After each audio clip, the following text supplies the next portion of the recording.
In 2005, Nokia spent 4.2 billion euros buying back its own stock.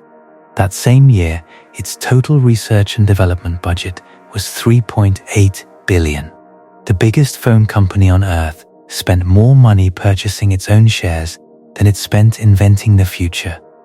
And that same year, its engineers shipped a Linux-powered touchscreen tablet, 2 years before the iPhone and 5 years before the iPad.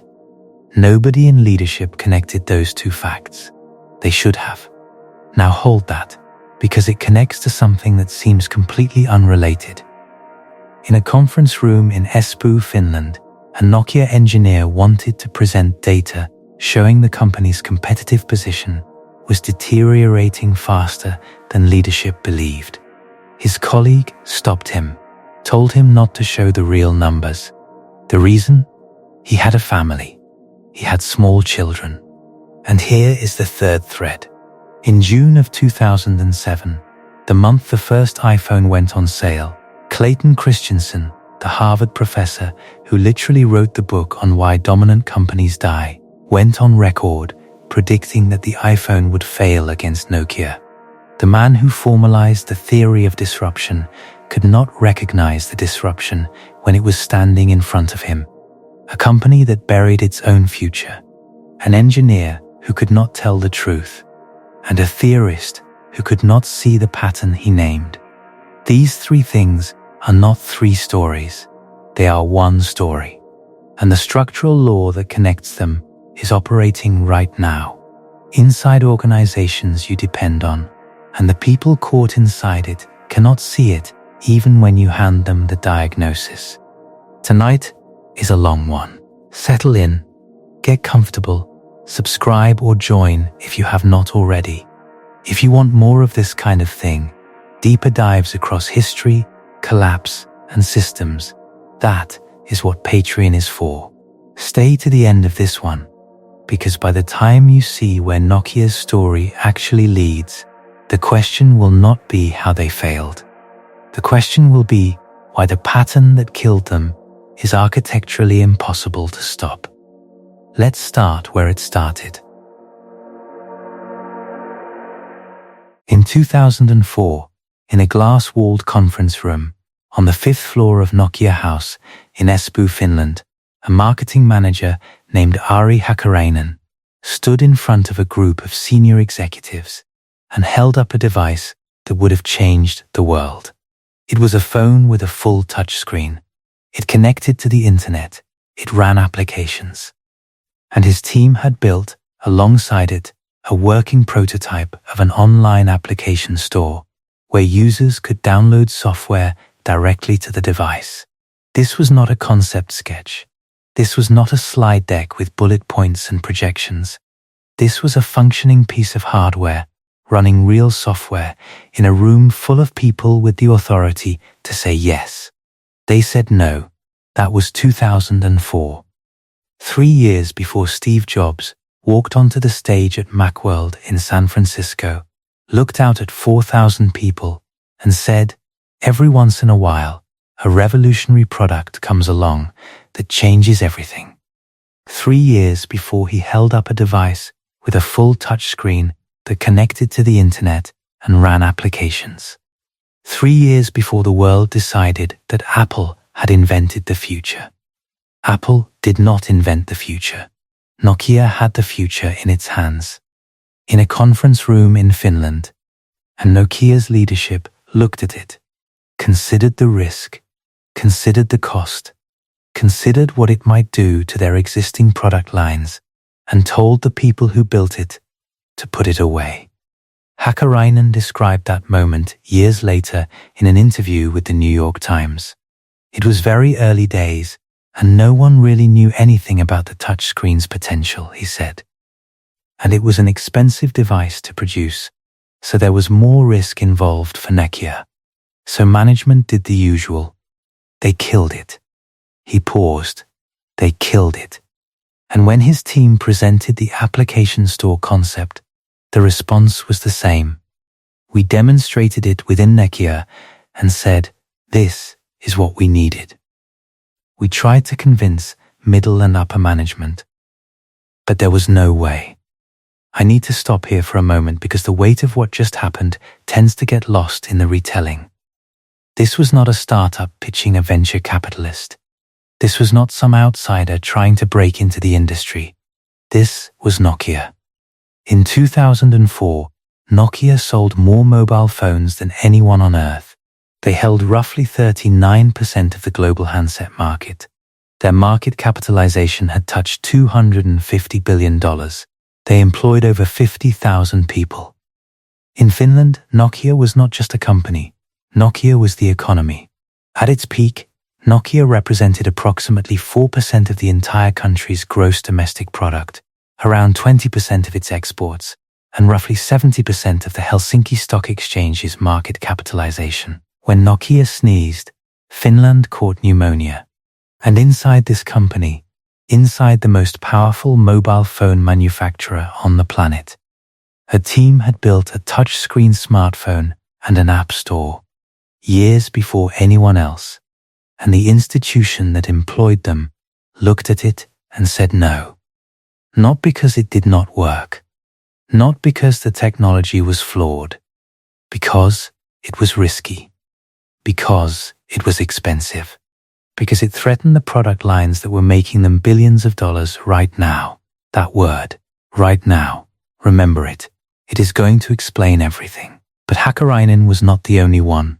Frank Nuovo, Nokia's chief designer, the man who had shaped the physical identity of the most recognizable phones on the planet, told the Wall Street Journal that more than a decade earlier, in the late 1990s, he had personally demonstrated a touchscreen phone concept and a wireless touchscreen tablet. He described showing executives a device where a user could find restaurants, play a game, order products.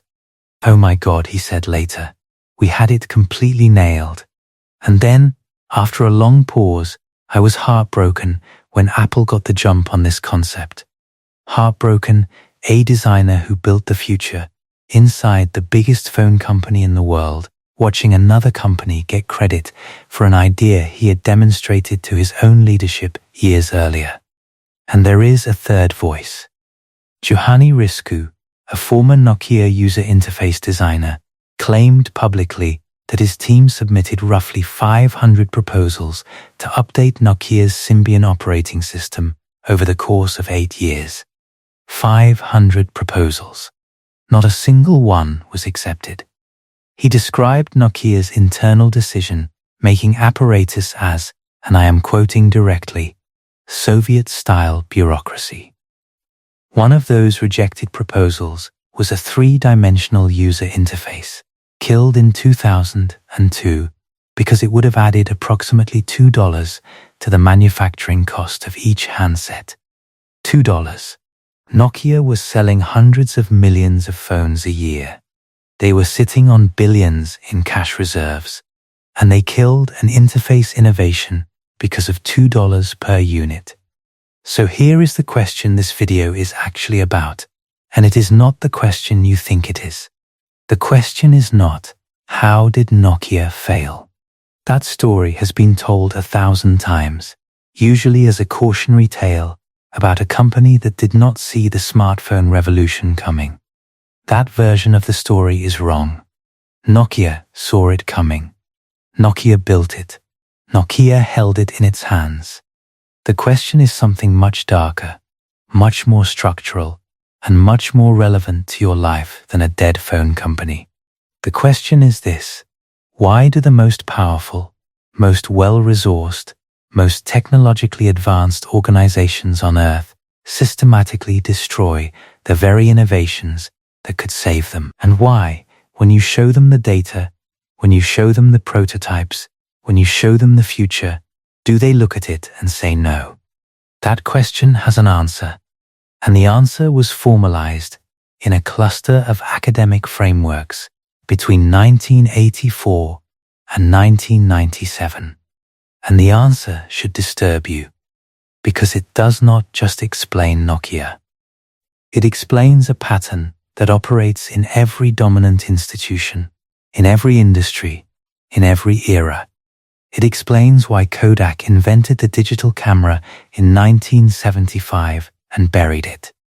Why Blockbuster had the chance to buy Netflix for $50 million and laughed them out of the room. Why Xerox built the graphical user interface, the mouse, and Ethernet at Palo Alto Research Center, and then let Steve Jobs walk out the door with the idea. And it explains something worse. The pattern is not a failure of intelligence. It is not a failure of resources. It is not even a failure of vision. The people inside these organizations can see exactly what is happening. They know the threat is real. They know the old model is dying, and they cannot act. Not because they choose not to, because the structure they operate inside will not let them. And that is not a metaphor. That is a documented, peer-reviewed, experimentally validated mechanism. And it is operating right now, inside institutions you depend on. And the people caught inside it cannot stop it even when you hand them this video and say, look, this is what is happening to you. This is the story of how Nokia died. But it is really the story of how giants die. All of them. Every time. And why the autopsy always reveals the same cause of death. January 9th, 2007. Moscone Center, San Francisco. Steve Jobs is on stage. He is wearing the black turtleneck. He is doing the thing where he pauses just long enough to make 4,000 people lean forward. An iPod, he says. Pause. A phone. Pause. And an internet communicator. Pause, are you getting it? These are not three separate devices. This is one device. And we are calling it iPhone. The audience erupts. The tech press calls it the most significant product launch in a generation. Apple Computer Incorporated changes its name that same day to Apple Incorporated. Not a computer company anymore. A company that makes the future. 9,000 kilometers away, in Espoo, Finland, Nokia executives watched the keynote. And they were not worried. They were dismissive. Internally, the reaction was something close to contempt. The first iPhone had no 3G connectivity. It had a 2-megapixel camera. It had no app store. That would not arrive until 2008. It had no copy and paste functionality. It could not record video. It could not send picture messages. Nokia's cheapest handsets could do things the iPhone could not do. And Nokia had been building smartphones for over a decade. The Nokia 9000 Communicator had launched on August 15th, 1996. That is 11 years before the iPhone. It was a clamshell device that opened to reveal a full QWERTY keyboard and a 640 by 200 pixel screen. It ran on a 24 MHz Intel 386 processor with 8 megabytes of memory. It handled email, fax, web browsing, telnet, and office document editing. This was 1996. The word smartphone barely existed. Most people were still using dial-up internet at home, and Nokia was shipping a pocket computer that could browse the web over a cellular connection. By 2004, Nokia had iterated through the 9110, the 9210, the 9300, and the 9500, which added Wi-Fi. That same year, Nokia shipped the 7710. The 7710 was Nokia's first commercially released touchscreen phone. It had a 3.5-inch, 640 by 320 pixel resistive touchscreen. It ran Symbian. It had a camera. And it shipped in late 2004, almost 4 years before most people think Nokia released its first touchscreen device. 4 years. Nokia had a touchscreen phone on the market 4 years before the iPhone existed, and 3 years before Jobs even announced it. And in 2005, Nokia did something else that almost nobody remembers. On May 25th, At the Linux World Summit in New York, Nokia announced the 770 Internet tablet. It was not a phone, it was a tablet. An 800 by 480 pixel touchscreen device running a Debian-based Linux operating system called Memo. Wi-Fi, Bluetooth, a web browser, an application framework. This was 2005. The iPad would not arrive until 2010. Nokia beat Apple to the tablet by 5 years. So let me make sure the picture is clear. By 2007, the year Steve Jobs held up the iPhone and the world acted like the smartphone had just been invented, Nokia had already shipped a smartphone with email, web, and office apps in 1996, a touchscreen phone in 2004, a Linux tablet in 2005, an internal prototype of a touchscreen internet phone, and an application store in 2004. And 500 rejected interface proposals from its own designers over 8 years. Nokia did not miss the future. Nokia had the future, killed the future, and then watched somebody else announce the future on a stage in San Francisco. And if this were just a story about one company making bad decisions, it would be a business case study. Interesting, but contained. The reason this story matters, the reason I spent an unreasonable amount of time researching it, is that the mechanism that killed Nokia is not unique to Nokia. It is not even unique to technology companies. It is a structural property of dominant organizations. It has been described independently by at least 5 different academic frameworks across organizational theory, evolutionary biology, management science, and complexity theory. And every single one of those frameworks says the same thing. The traits that build a giant are the same traits that kill it. Not similar traits, the same ones. The very capabilities that drive an organization to dominance become, at a specific and predictable point in its life cycle, the rigidities that prevent it from adapting. And the organization cannot shed those rigidities without destroying the thing that made it dominant in the first place. That is not a theory. That is a diagnosis. And the patient is always already dead by the time the diagnosis is made, because the one symptom the disease prevents you from seeing is the disease itself. But I am getting ahead of the story. To understand why Nokia could not save itself, you have to understand the machine that Nokia built, because the machine was the problem. And the machine was also the thing that made Nokia the most successful phone company in history. It was 1992, and Nokia was dying. Not slowly. Violently, the company was a sprawling Finnish conglomerate that made rubber boots, toilet paper, televisions and cables alongside its nascent mobile phone division. It was hemorrhaging money. Its CEO, Simo Vuorilato, had resigned, and Jorma Ollila, a 41-year-old banker who had been running the mobile phone unit for only a year, was handed the top job with one mandate: save the company or shut it down. Ollila made a bet that would define Finland for the next 2 decades.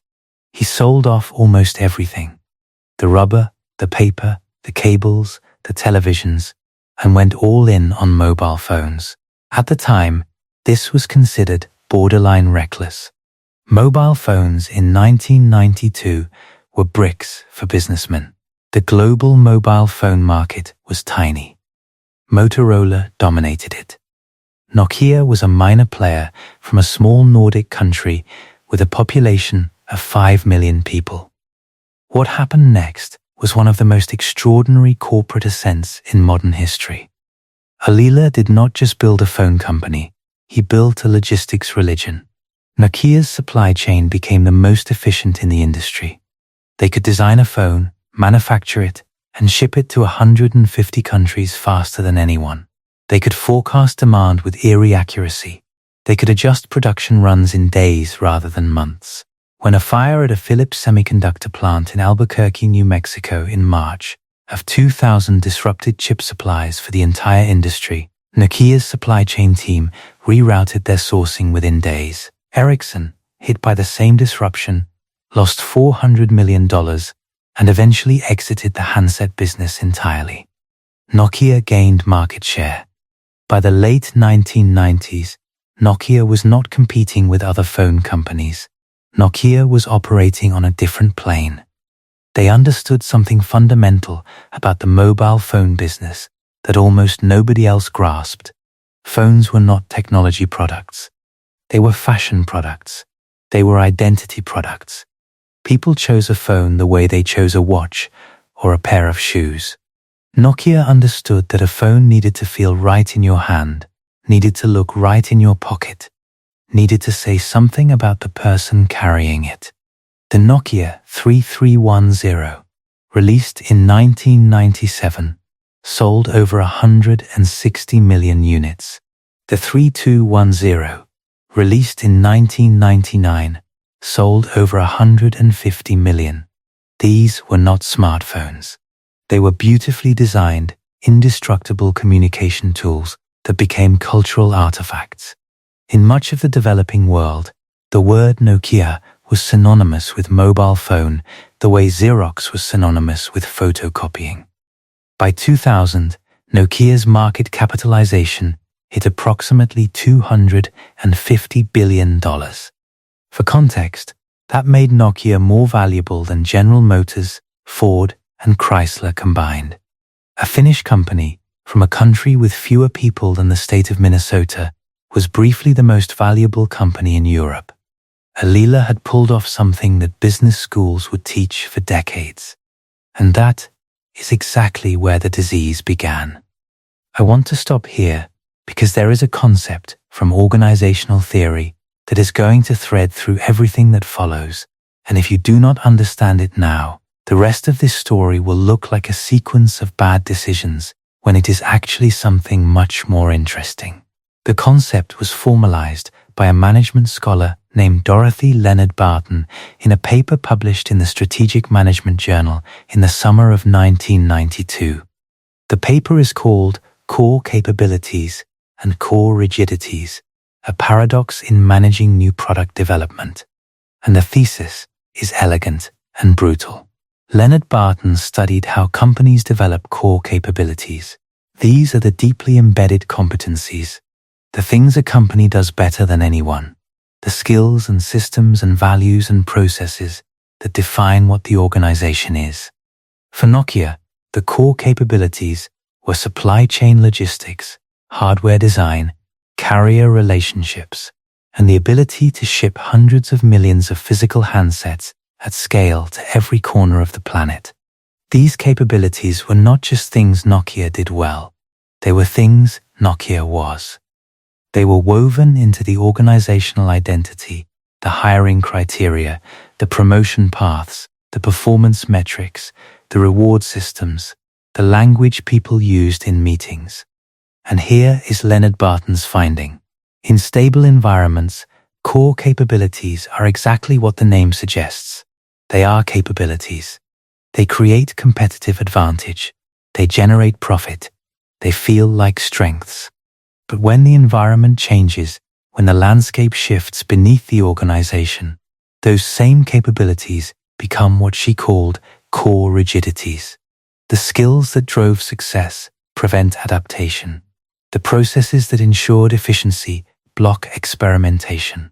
The values that created culture create blindness. And the organization cannot abandon its core rigidities without abandoning its identity. Because they are the same thing.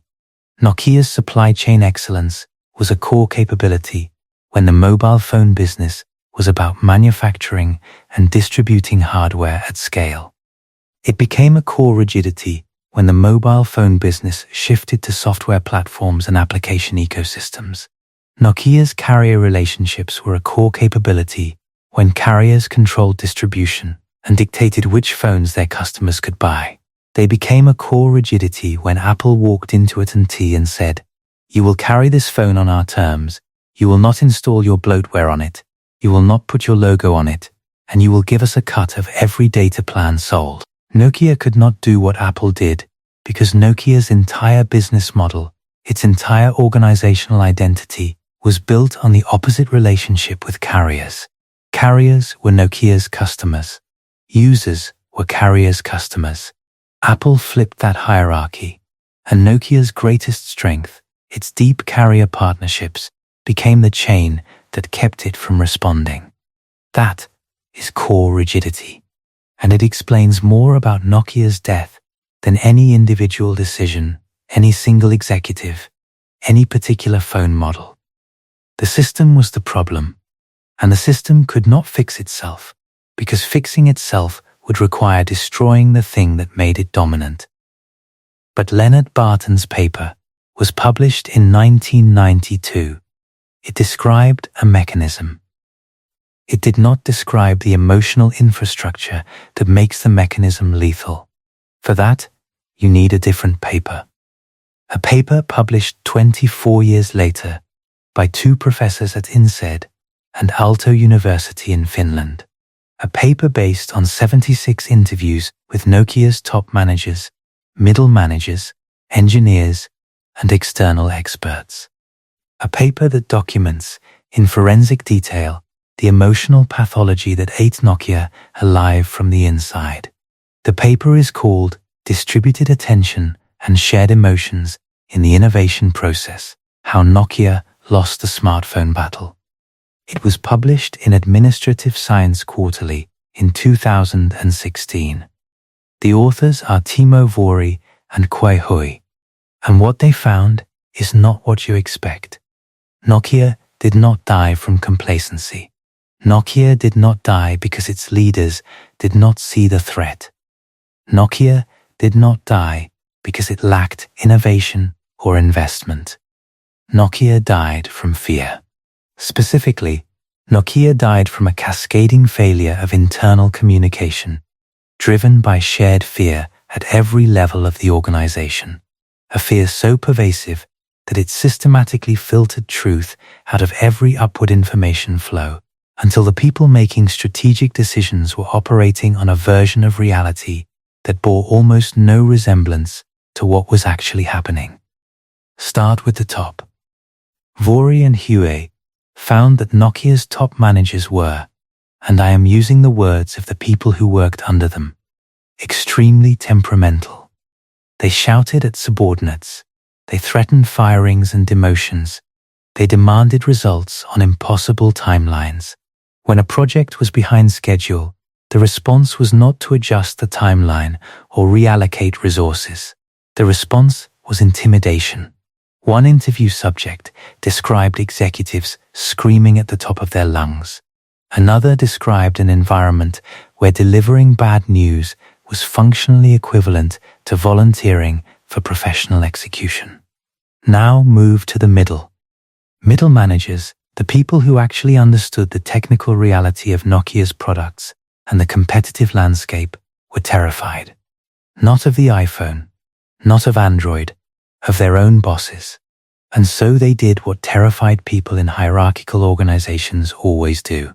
They lied. They filtered. They presented optimistic versions of reality that would not trigger explosions from above. One middle manager told the researchers, and I need you to hear this quote carefully because it explains everything. The information did not flow upwards.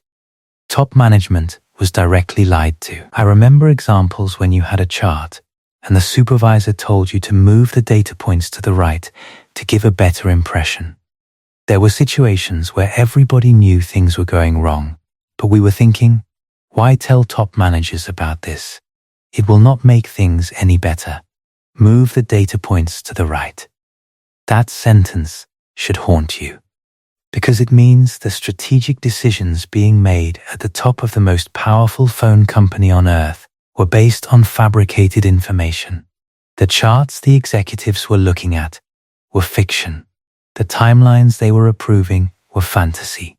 The competitive assessments they were relying on were designed not to inform, but to protect the careers of the people presenting them.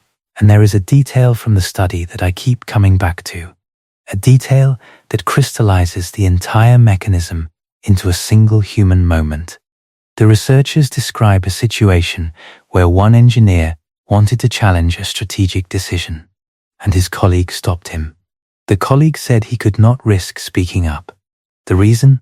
He had a family and small children. Think about what that means. The future of a $50 billion company, the future of 130,000 employees, the future of an entire national economy was being determined by whether individual middle managers felt safe enough to tell the truth in a meeting. And they did not. They could not. The system that Nokia had built, the culture that Ollila's temperamental leadership style had created, had produced an environment where truth was the most dangerous commodity in the building. Vuori and Huy are explicit about this. Their conclusion, stated directly in the paper, is that Nokia's strategic failure was not cognitive, it was emotional. The problem was not that Nokia's leaders could not think clearly about the competitive landscape. The problem was that the emotional climate of the organization prevented accurate information from reaching the people who needed it. And the researchers point to something devastating. Just telling the truth could have saved Nokia's fortunes. Let that sit for a moment. The entire catastrophe, the collapse of a $250 billion company, the destruction of an industry, the economic gutting of a nation, could have been prevented if people in meetings had said what they actually knew instead of what their bosses wanted to hear. And here is the part that connects to something larger, something that goes beyond Nokia and into the territory of a universal structural principle. The fear was not irrational. That is the critical insight. The middle managers who lied were not cowards. They were rational actors responding to real incentives. The system rewarded optimistic reporting and punished honest assessment. The executives who created the fear were not malicious. They were under their own pressure from the board, from shareholders, from the market. Everyone in the chain was behaving rationally given the incentive structure they operated inside. And the collective result of all that rational individual behavior was catastrophic collective irrationality. This is not a failure of character. It is a failure of structure.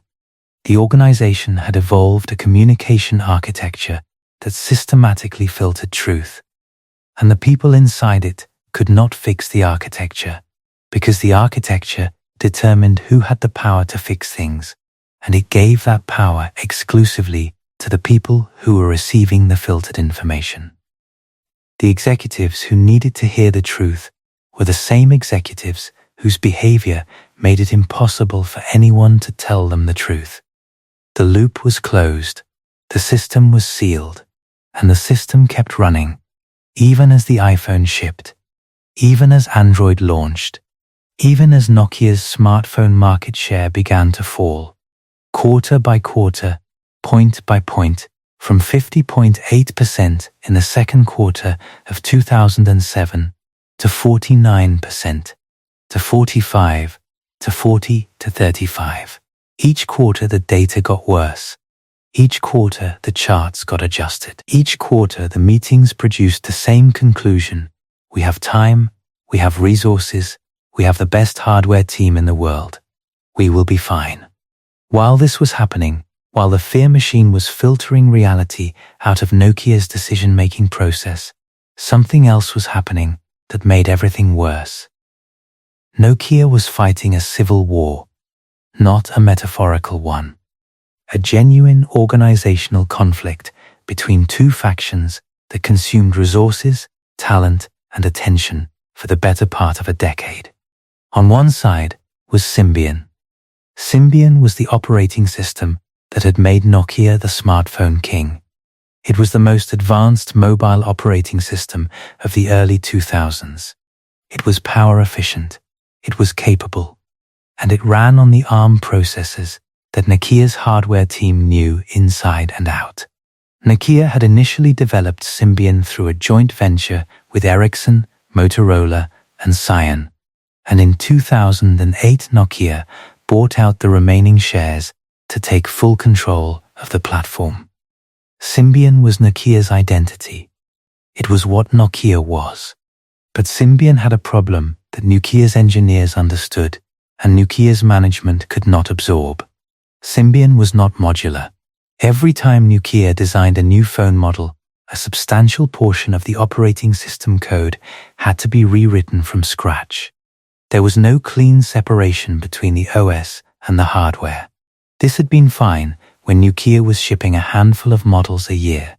It became a crushing liability when the competitive landscape demanded rapid iteration. Apple could push a software update to every iPhone simultaneously.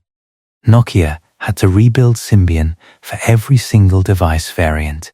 On the other side was Memo. Memo was the Linux-based platform that powered the 770 tablet and its successors, the N800 and eventually the N900. Memo was modern. It was modular. It was built on open-source foundations. It had a real application framework. It was, by the mid-2000s, clearly the technological future. And Nokia's best engineers knew it. And this is where the organizational dysfunction became lethal. When the best people inside Nokia looked at Symbian and looked at Memo, they made a rational assessment. Memo was the future. Symbian was the past. And so they started requesting transfers. The talent drain from Symbian to Memo accelerated through 2007 and 2008. One former executive told the Business History Journal, the best people applied for the Memo developing team as they saw it as a future.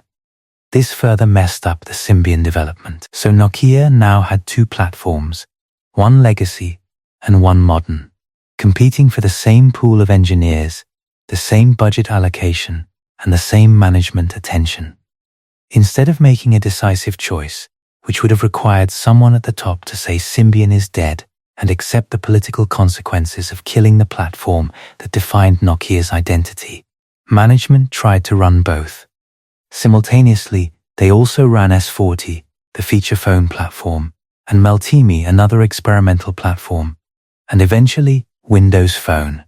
At various points between 2007 and 2012, Nokia was developing 5 operating systems at the same time. 5. Apple had 1. Google had 1. Nokia had 5. And Nokia's total R&D budget in 2007 was almost 5 times Apple's. Almost 5 times. Nokia was spending more on research and development than almost any technology company on the planet. They were spending as much on Symbian hardware development alone as Apple spent on its entire R&D operation. And they could not ship a phone that competed with the iPhone. That number, the 5-to-1 R&D spending ratio, is the statistic that should make you stop and reconsider everything you thought you knew about why big companies fail. The story is never that they did not invest enough. The story is never that they did not spend enough on innovation. Nokia was drowning in R&D money. What they could not do was point it in one direction. What they could not do was kill the sacred cow. What they could not do was tell the truth about which platform was the future and which was the past. Because the fear machine had made truth-telling an act of career suicide, and the organizational structure had distributed authority so widely across competing fiefdoms that no single person had the power to make a decisive call. There is a concept in management theory called the competency trap. It was described by James March in a 1991 paper. The competency trap says that organizations tend to increase their investment in activities they are already good at, because those activities produce reliable returns, while underinvesting in exploration of new activities. Because exploration is uncertain and its returns are unpredictable. Over time, the organization becomes more and more competent at doing the thing that used to work, and less capable of doing the thing that needs to work next. And the more competent it becomes at the old thing, the greater the opportunity cost of switching, and the less willing it becomes to try. Nokia was caught in a competency trap of historic proportions. Every dollar they invested in Symbian made them better at Symbian, and worse at everything else. Every engineer they trained on Symbian became a sunk cost argument against switching platforms.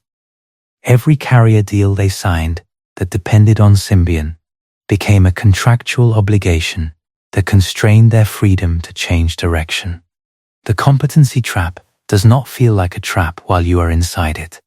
It feels like excellence. It feels like doing what works. It feels like being responsible. It feels like right now. And then, on September 21st, 2010, Nokia announced something that sent a shockwave through Espoo. The board had selected a new CEO. For the first time in Nokia's history, the CEO would not be Finnish. His name was Stephen Elop. He was Canadian. He was 47 years old, and his previous job had been running Microsoft's business division. The day before the announcement, Anssi Vanjoki resigned. Vanjoki had been Nokia's smartphone chief, the executive most widely seen as Nokia's answer to Steve Jobs. He was a product obsessive, a man who understood both the technology and the market with a depth that few of Nokia's executives could match. TechCrunch compared his departure to Jonathan Ive walking out of Apple. Vanjoki had been passed over for the CEO position. He had wanted the job. He believed he could save Nokia. And instead, the board gave it to a Microsoft executive. Vanjoki did not go quietly. In an interview with the Financial Times, he compared handset manufacturers who adopted Google's Android operating system to Finnish boys who pee in their pants for warmth during winter. The relief is immediate, he said, but the long-term consequences are far worse. He was talking about the commoditization that Android would bring, the race to the bottom on hardware margins that would eventually destroy profitability for every manufacturer except Samsung and, arguably, Google itself. Vanjoki was right about Android's commoditization effect. History proved him correct. But by the time history proved him correct, he was gone, and Nokia was about to make a decision that would make the Android question irrelevant. On February 11th, 2011, 5 months after taking the job, Stephen Elop released an internal memo that would become the most famous corporate communication of the decade. It was called the Burning Platform Memo. It opens with a story about a man working on an oil platform in the North Sea. The platform catches fire. The man faces a choice: stand on the burning platform and die in the fire, or jump into the freezing water and face almost certain death. He jumps. He survives. We too are standing on a burning platform, Elop wrote, and we must decide how we are going to change our behavior. The memo is remarkable for what it admits. The first iPhone shipped in 2007, Elop wrote, and we still do not have a product that is close to their experience. Android came on the scene just over 2 years ago, and this week they took our leadership position in smartphone volumes. Unbelievable. Unbelievable. The CEO of Nokia, in an internal memo to all employees, used the word unbelievable to describe the fact that his company, the company that had dominated mobile phones for over a decade, the company that had invented the smartphone category, the company that had spent 5 times what Apple spent on research and development, could not match the user experience of a phone that had existed for 4 years. And then the indictment. We poured gasoline on our own burning platform. I believe we have lacked accountability and leadership. We had a series of misses. We have not been delivering innovation fast enough. We are not collaborating internally. Every sentence of that paragraph is an implicit description of the fear machine, the civil war, the competency trap, and the core rigidities that the INSEAD researchers would later document in forensic detail. Elop could see it. He could name it. He had been inside the building for 5 months, and he could already see that the institution was lying to itself at every level. And then he said the thing that made the memo historic. Nokia, our platform is burning. And then he made his decision. Nokia would abandon Symbian. Nokia would abandon MeeGo, the successor to MIMO. Nokia would adopt Microsoft's Windows Phone as its primary smartphone platform. Nokia, the company that had built the most sophisticated mobile phone hardware on Earth, would hand its software future to Microsoft. The reaction inside Nokia was seismic. The MeeGo team, the team that had been building the modern Linux-based platform that everyone agreed was technologically superior, was devastated. They had been working for years. The N900 had shipped. The platform was maturing. And now they were being told that their work was dead. Not because it had failed. Not because it was technically inferior. Because a Canadian CEO who had arrived 5 months earlier had decided to bet the company's future on his former employer's mobile operating system. And here is the tragedy that crystallizes everything. The Nokia N9. Codenamed Lanku. It was announced on June 21st, 2011, in Singapore. 4 months after Elop's burning platform Memo had already condemned the platform it ran on. The N9 ran MeeGo 1.2 Harmattan, the Linux-based operating system that Nokia had been developing for 6 years. It had a 3.9-inch AMOLED display. It was the first phone to use a polycarbonate unibody shell, a design language so successful that Nokia immediately reused it for the Windows-powered Lumia 800. It had no physical buttons on the front face. It was controlled entirely by swipe gestures, a year before Windows Phone 8 and 2 years before iOS 7 would adopt the same paradigm. The reviews were devastating. Not for the N9, for Nokia's decision to kill it. Engadget wrote, "Love at first sight. This is possibly the most beautiful phone ever made." And then, MeeGo 1.2 Harmattan is such a breath of fresh air it will leave you gasping. That is, until you remember that you are dealing with a dead man walking. Ars Technica called it an impressively engineered device with open-source underpinnings. GSM Arena titled its review, "Once in a Lifetime." Once in a lifetime. A phone that reviewers called one of the best ever made, running a platform that engineers called the most promising Nokia had ever developed, killed before it even reached store shelves because an incoming CEO had already decided its fate. Nokia restricted the N9 to limited markets. It was never sold in the United States, the United Kingdom, Germany, Japan, or South Korea. The most promising phone Nokia had ever built was deliberately prevented from competing in the world's largest smartphone markets. It was dead on arrival, and everyone inside Nokia, who had spent years building it, knew exactly what had happened. Some of them did something about it. In October of 2011, members of the MeeGo team used Nokia's bridge program, which gave departing employees €25,000 startup grants to found a new company. They called it Jolla. In Finnish, Jolla means dinghy, a small boat escaping a burning platform. They built Sailfish OS on the MeeGo-derived Mer core. Jolla is still operating today, marketing itself as the only European mobile operating system. The platform Nokia killed outlived Nokia's own phone business. Intel, which had partnered with Nokia on MeeGo, officially expressed regrets. CEO Paul Ottolini called the alliance a mistake, not the technology, the partnership.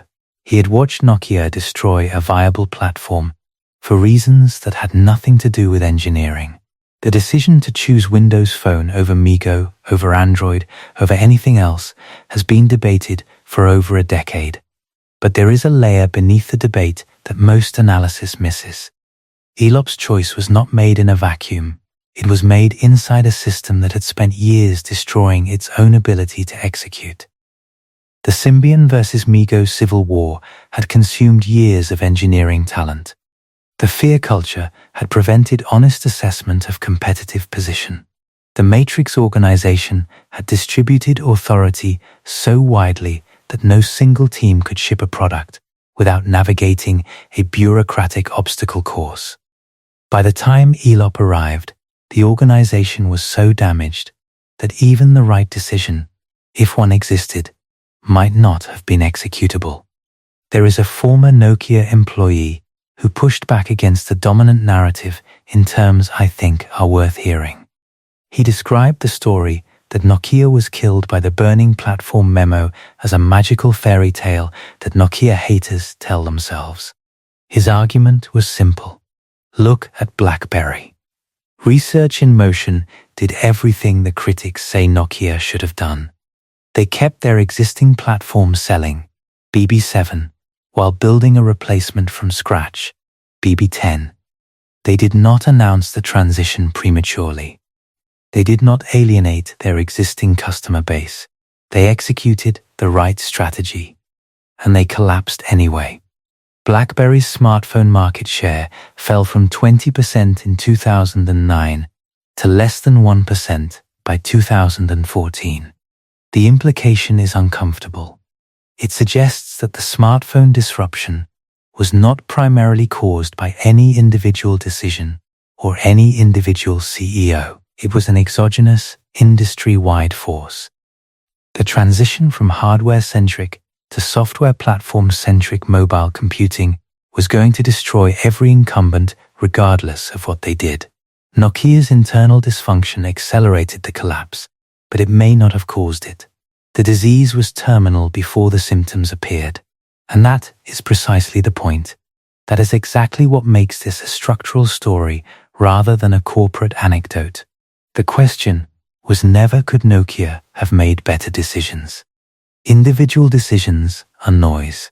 The question is why the structure of the organization, the structure that made Nokia dominant, inevitably produced the conditions that made adaptation impossible. I want to show you the financial trajectory because the numbers make the structural argument in a way that narrative cannot. In 2007, Nokia's net sales were 51 billion euros. Operating profit was nearly 8 billion euros. Nokia held approximately 40% of the global handset market and just over 50% of the global smartphone market. Their stock traded near highs. Their R&D budget was among the largest in the technology industry. By 2011, Nokia had swung to an operating loss. By 2012, smartphone unit shipments had collapsed from 28.3 million in the fourth quarter of 2010 to 6.6 million in the fourth quarter of 2012. Symbian's operating system market share fell from 11.7% in the fourth quarter of 2011 to 2.3% 1 year later. Nokia's stock price, which had peaked at 65 euros in June of 2000, hit an all-time low of €1.33 on July 18, 2012. €1.33, down from 65 euros, a decline of 98%. On September 3, 2013, Microsoft announced it would acquire Nokia's devices and services business for €5.44 billion, approximately $7.2 billion. The division that Microsoft was buying had generated €14.9 billion in revenue in 2012, nearly 50% of Nokia's total sales. Microsoft was buying half of Nokia for less than 3% of Nokia's peak market capitalization. Let me make that tangible. In 2000, Nokia was worth approximately $250 billion. In 2013, its entire phone business sold for $7.2 billion. That is like buying a $250,000 house at its peak and selling just the bedrooms for $7,200. Approximately 25,000 Nokia employees transferred to Microsoft in April of 2014. On July 17th of that year, less than 4 months after the deal closed, Microsoft announced up to 18,000 layoffs. 12,500 of those came from the former Nokia unit.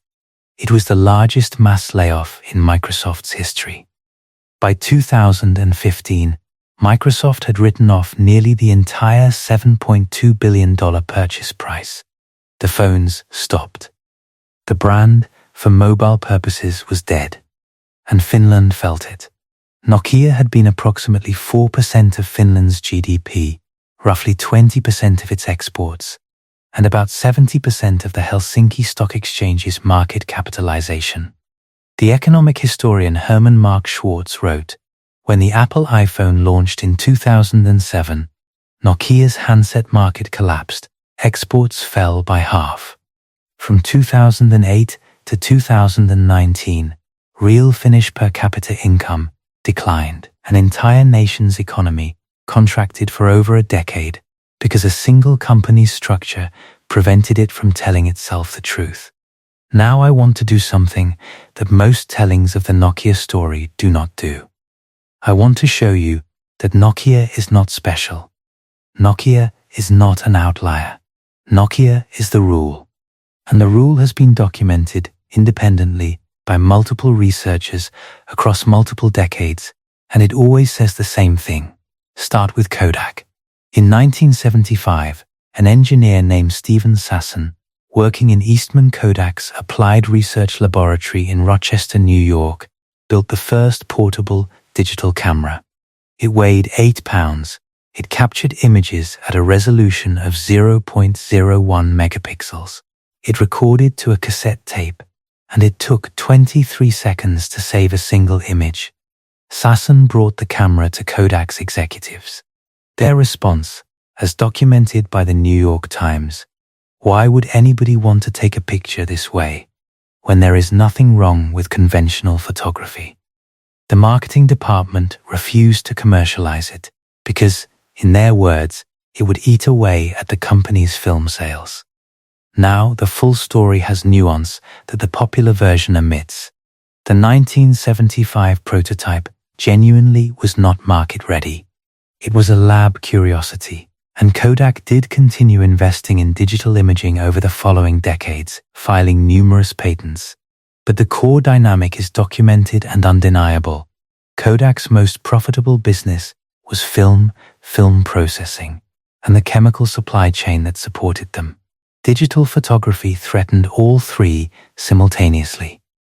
And at every critical juncture where Kodak could have committed to the digital transition, the institutional weight of the film business pulled the decision back toward protecting existing revenue. Kodak filed for bankruptcy in 2012, 131 years after George Eastman founded the company. Now Blockbuster. In 2000, Reed Hastings, the CEO of a struggling DVD by mail company called Netflix, flew to Dallas, Texas to meet with John Antioco, the CEO of Blockbuster Video. Hastings offered to sell Netflix to Blockbuster for $50 million. Antioco, looking at Netflix's losses and its tiny subscriber base, reportedly laughed them out of the room. At the time, Blockbuster had 9,000 stores, 60,000 employees, and approximately $6 billion in annual revenue. By 2010, Blockbuster had filed for bankruptcy. Netflix, as of my research for this video, is worth hundreds of billions of dollars. And Xerox. In 1973, researchers at Xerox's Palo Alto Research Center, PARC, built the Alto. The Alto had a graphical user interface with windows and icons. It had a mouse. It had Ethernet networking. It had a "what you see is what you get" text editor. Every fundamental element of modern personal computing was built at Xerox PARC in the early 1970s. And Xerox, a company whose identity was built around photocopiers, could not figure out what to do with it. In December of 1979, Steve Jobs visited PARC. Xerox's venture capital arm had negotiated the visit in exchange for the right to buy 100,000 shares of Apple stock before its initial public offering. Jobs later described the moment: "I was so blinded by the first thing they showed me, which was the graphical user interface. I thought it was the best thing I had ever seen in my life." Apple commercialized the GUI in the Lisa in 1983 and the Macintosh in 1984. The popular version of this story says Jobs stole the idea from Xerox. The reality is more interesting and more relevant to the Nokia pattern. Apple was already developing graphical interface concepts before Jobs visited PARC. What PARC showed him was not a finished product to copy. It was proof of concept for a direction Apple was already heading. The real lesson is not that Apple stole from Xerox. The real lesson is that Xerox PARC built the future of personal computing, and Xerox's corporate structure could not commercialize its own invention because the entire organization was optimized for selling and servicing photocopiers, core capabilities becoming core rigidities in every case.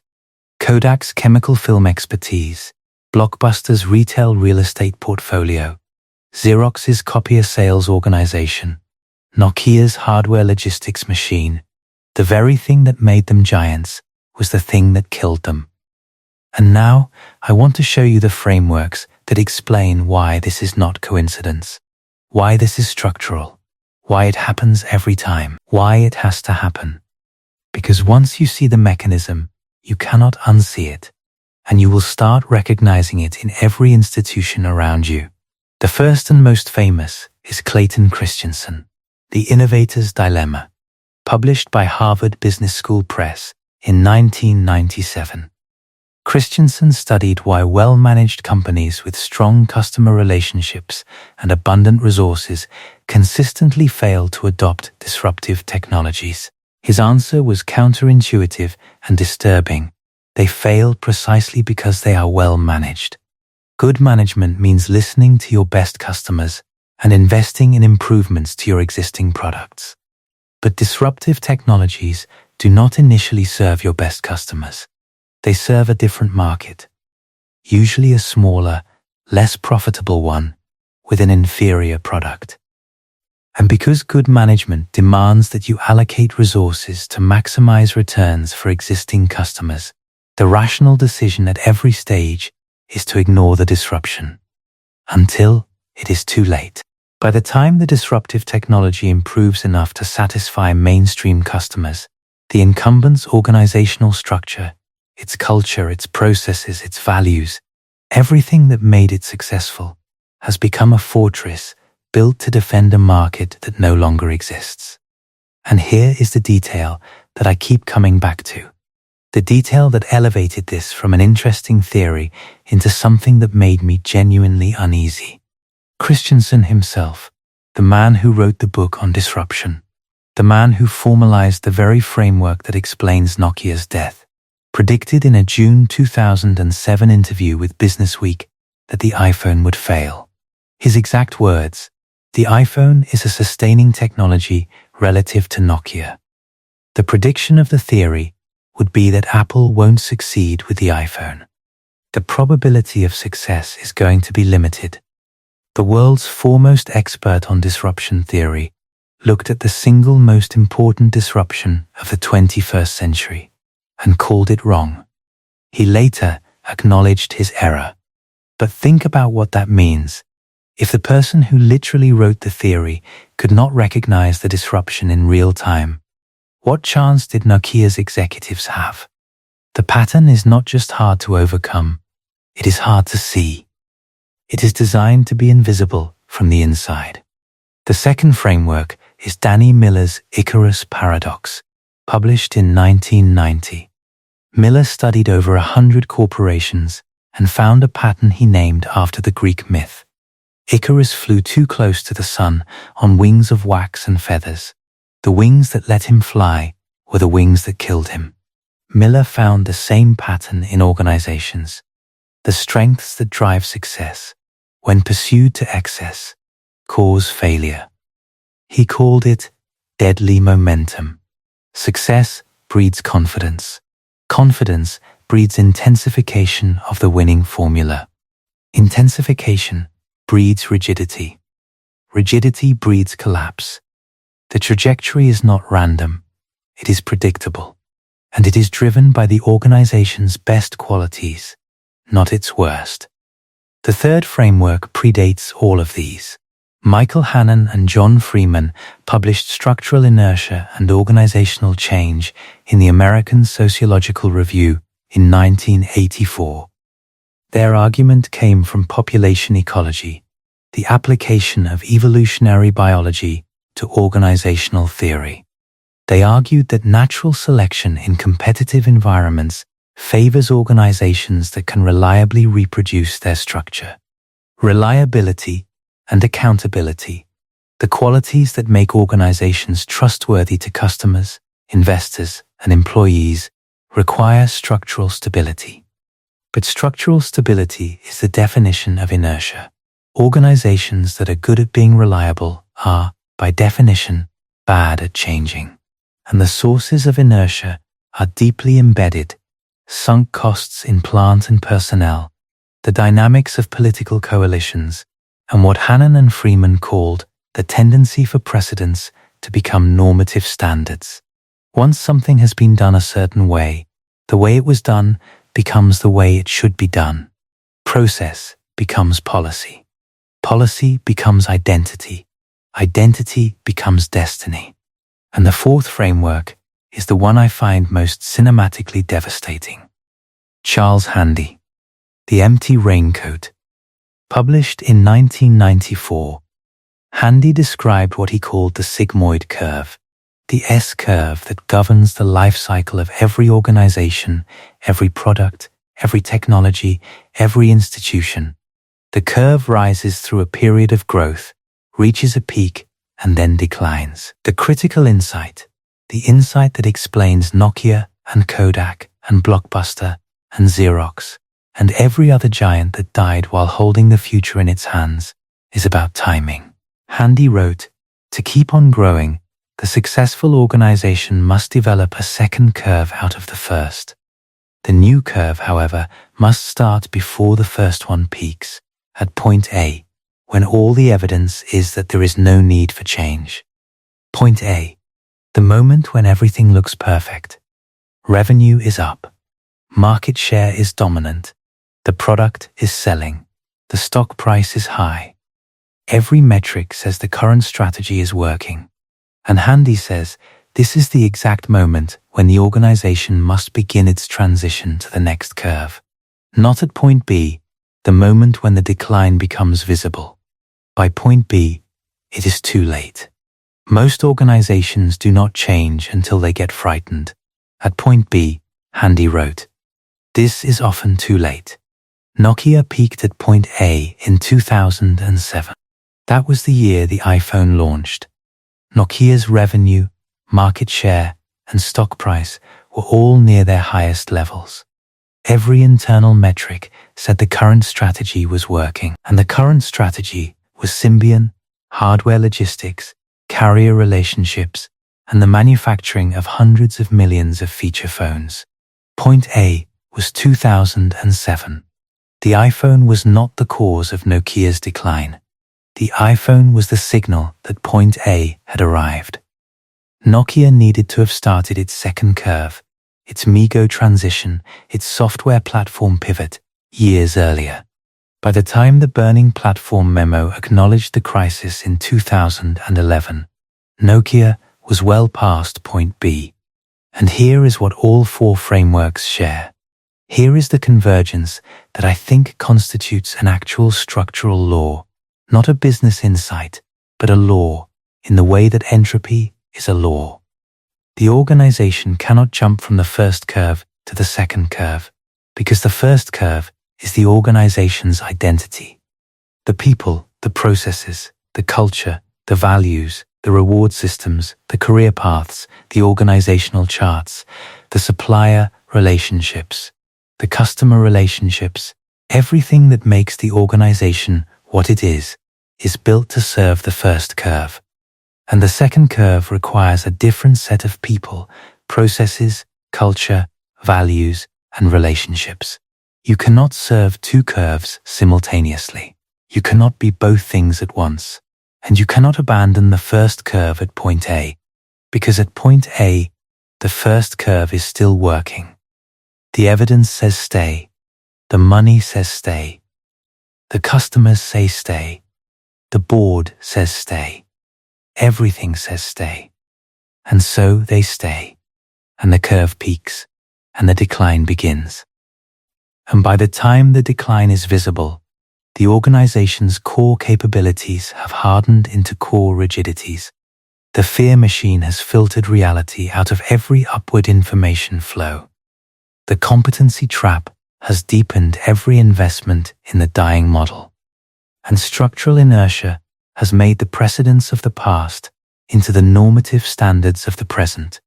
The organization is a machine optimized for a world that no longer exists, and it cannot rebuild itself because every tool it has was designed for the old world. That is how giants die. Not from lack of resources, not from lack of intelligence, not from lack of awareness. Nokia had all three. Nokia had more R&D money than Apple. Nokia had some of the best engineers in the world. Nokia had executives who could see the threat coming.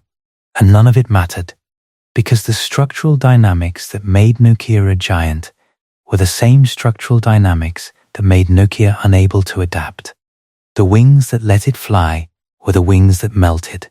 I want to return to one more thing before I leave you with this, because there is a sentence from the INSEAD study that I have not been able to stop thinking about since I read it. The researchers conclude that the lesson of Nokia's failure is not about technology or strategy or leadership. It is about this. Strategy is 5% thinking and 95% execution. Strategy execution is 5% technical and 95% people-related. 95% people-related. The most sophisticated technology company in the mobile phone industry was destroyed by the inability of human beings to tell each other the truth in a conference room. Not because they were stupid, not because they were evil, because the structure they operated inside had evolved to punish honesty and reward filtered optimism. And the structure did not care about the individuals inside it. The structure had its own logic, its own momentum, its own trajectory. And the trajectory pointed down. Nokia did not fail to innovate. Nokia innovated more than anyone. Nokia did not fail to invest. Nokia invested 5 times what its competitors spent. Nokia did not fail to see the future. Nokia built the future, held it in its hands, presented it in a conference room in Espoo, and watched its own management kill it. Nokia failed because Nokia's structure would not allow Nokia to become something other than what Nokia already was. And what Nokia already was, by 2007, was an organization perfectly optimized for a world that had just stopped existing. The pattern that killed Nokia is not a business lesson. It is a structural law. It operates in corporations, in governments, in militaries, in universities, in religions, in civilizations. It operates wherever a complex system achieves dominance through a specific set of capabilities and then encounters an environment that demands a different set. The system cannot adapt because adaptation would require destroying the identity that defines it. And the system cannot see the need to adapt because the success of the existing model has created an information environment that filters out evidence of the model's obsolescence. Success builds the structure. The structure filters information. The filtered information reinforces the structure. The reinforced structure deepens the rigidity. The deepened rigidity prevents adaptation. The prevented adaptation guarantees collapse. And the people inside the system, at every level, from the engineer who knows the truth to the middle manager who filters it to the executive who cannot hear it, are all behaving rationally within the incentive structures they face. Nobody is the villain. The system is the villain. And the system is invisible to the people inside it, because the system is the water they swim in. You do not see the water, you breathe it. Jorma Ollila, the man who built Nokia from a dying conglomerate into the most valuable company in Europe, later admitted that the emotional climate had been overlooked. He used the phrase "not invented here" to describe a culture that had entrenched itself across the organization. He was right. But the admission came years too late, from a position of retrospective clarity that was structurally impossible to achieve from inside the system while the system was still operating. Anssi Vanjorki, the smartphone chief who resigned the day before Elop was announced, later called the Microsoft alliance unnecessary and the 2013 sale to Microsoft shameful. He was arguably the person best positioned to save Nokia. He understood the technology, he understood the market, he understood the product, and the board chose someone else. Stephen Elop said publicly, "I have only ever worked on behalf of and for the benefit of Nokia shareholders while at Nokia." A Finnish book, Operation Elop, published in 2014 by journalists Pekka Nikkanen and Marina Salminen, based on over 100 interviews, concluded that Elop made monumental mistakes, but all in good faith. The book calculated that Nokia was worth 29.5 billion euros the day before Elop started, and 11.1 billion when the Microsoft acquisition was announced. Every day of his leadership, the book found, cost the company 18 million euros. 18 million euros per day. For 3 years. That is not incompetence. That is structural inevitability wearing the face of an individual. The platform Nokia killed outlived Nokia's phone business. Joya survives. Sailfish OS survives. The code that Nokia's MeeGo team wrote is still running, maintained by a team of engineers who escaped the burning platform in a dinghy and kept rowing. The technology was never the problem. The structure was the problem.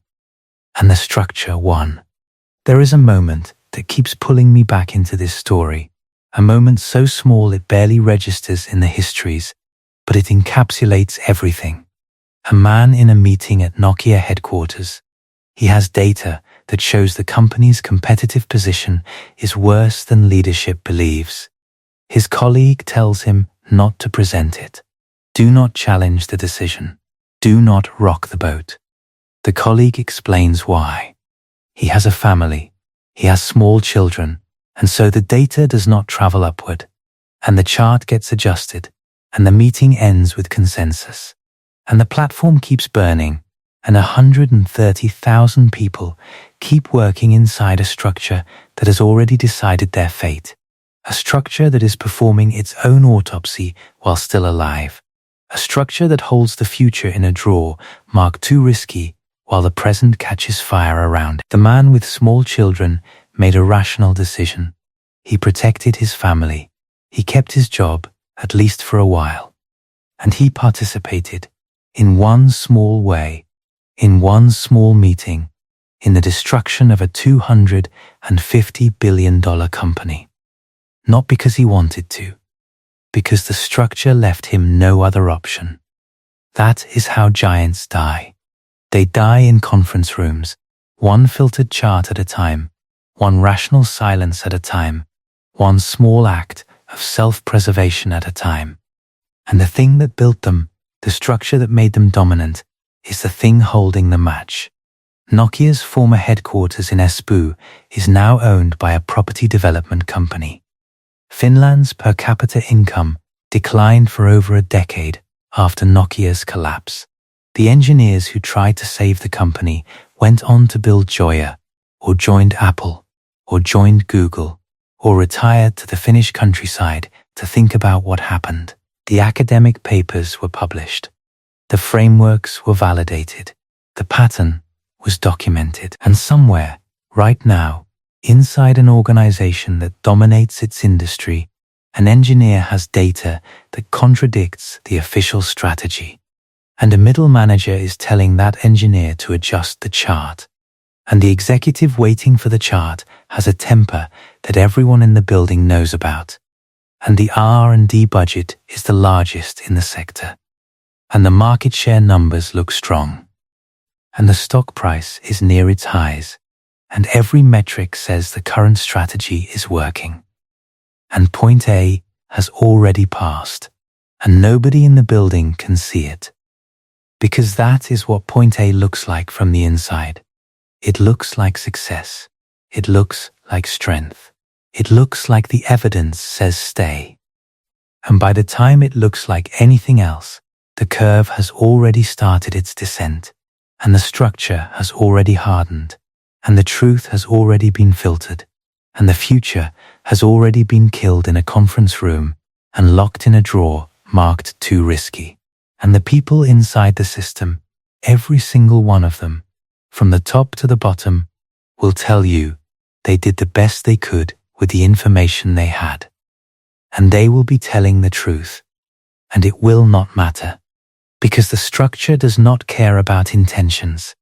The structure only cares about the structure, and the structure is already burning. I want to go back now to something I skipped over too quickly, because the speed of the telling can strip the weight from it, and this part needs weight.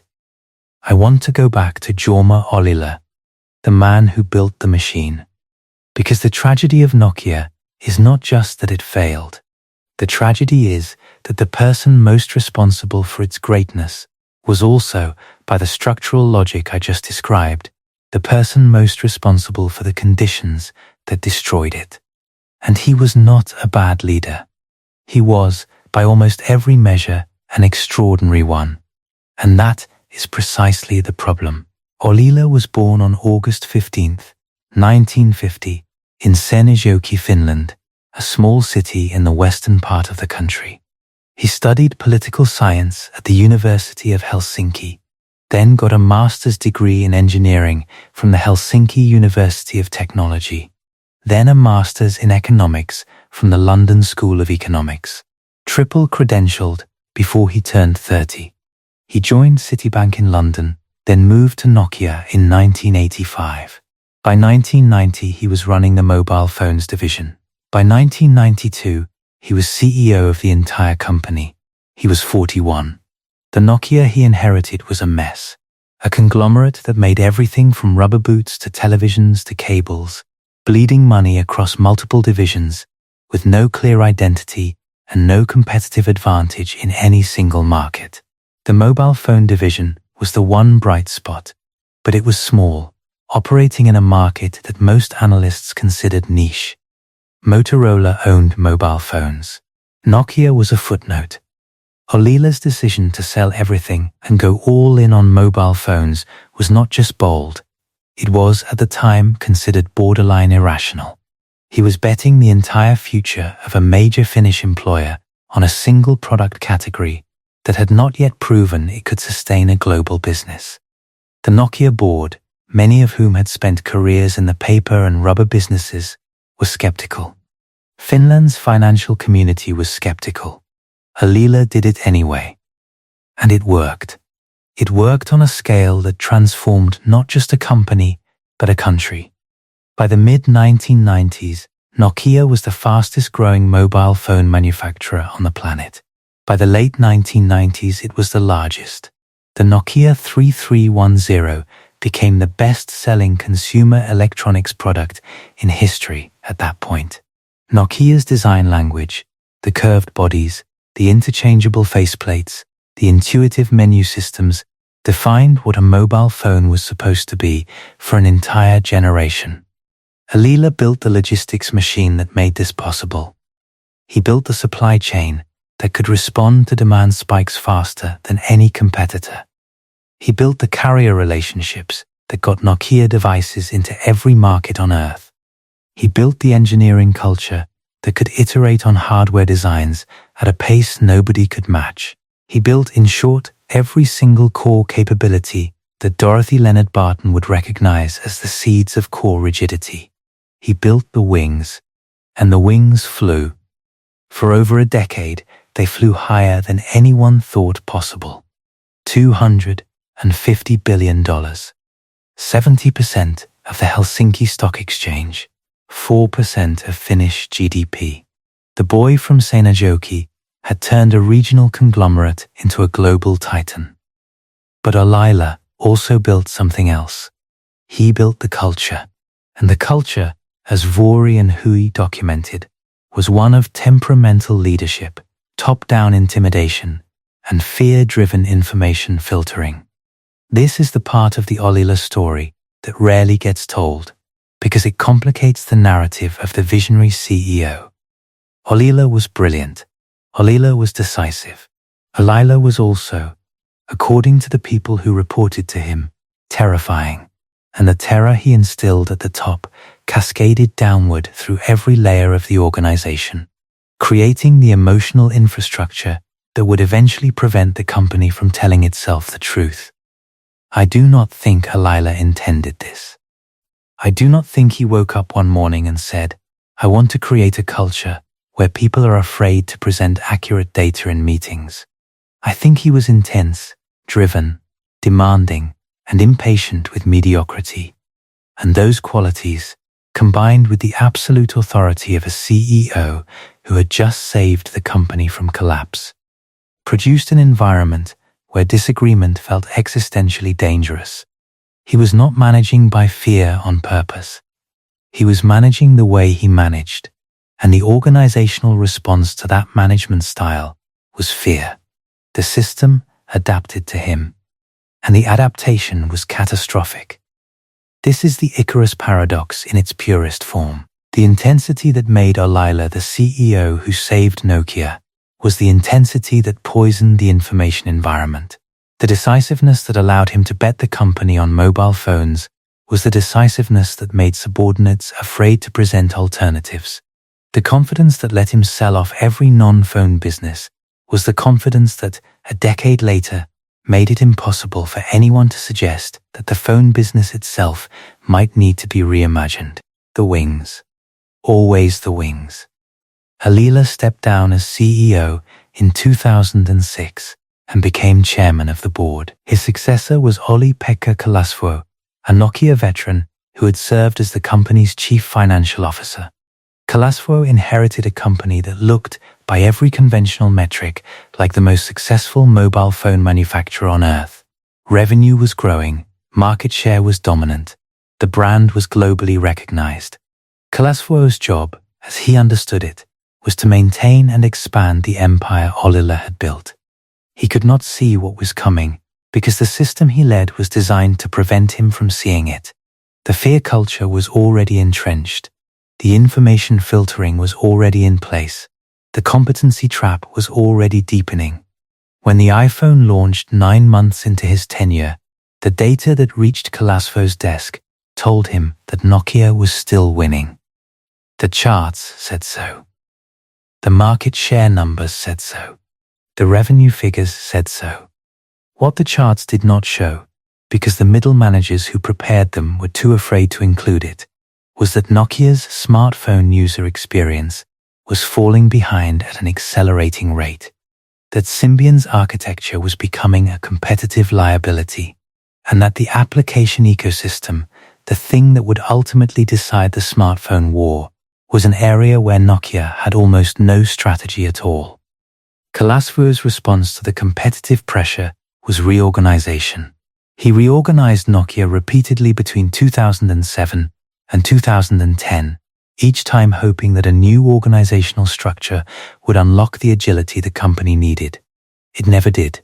Each reorganization consumed months of management attention, disrupted existing teams, created new political dynamics, and produced exactly the same communication pathologies that had existed before. Because the problem was not the org chart.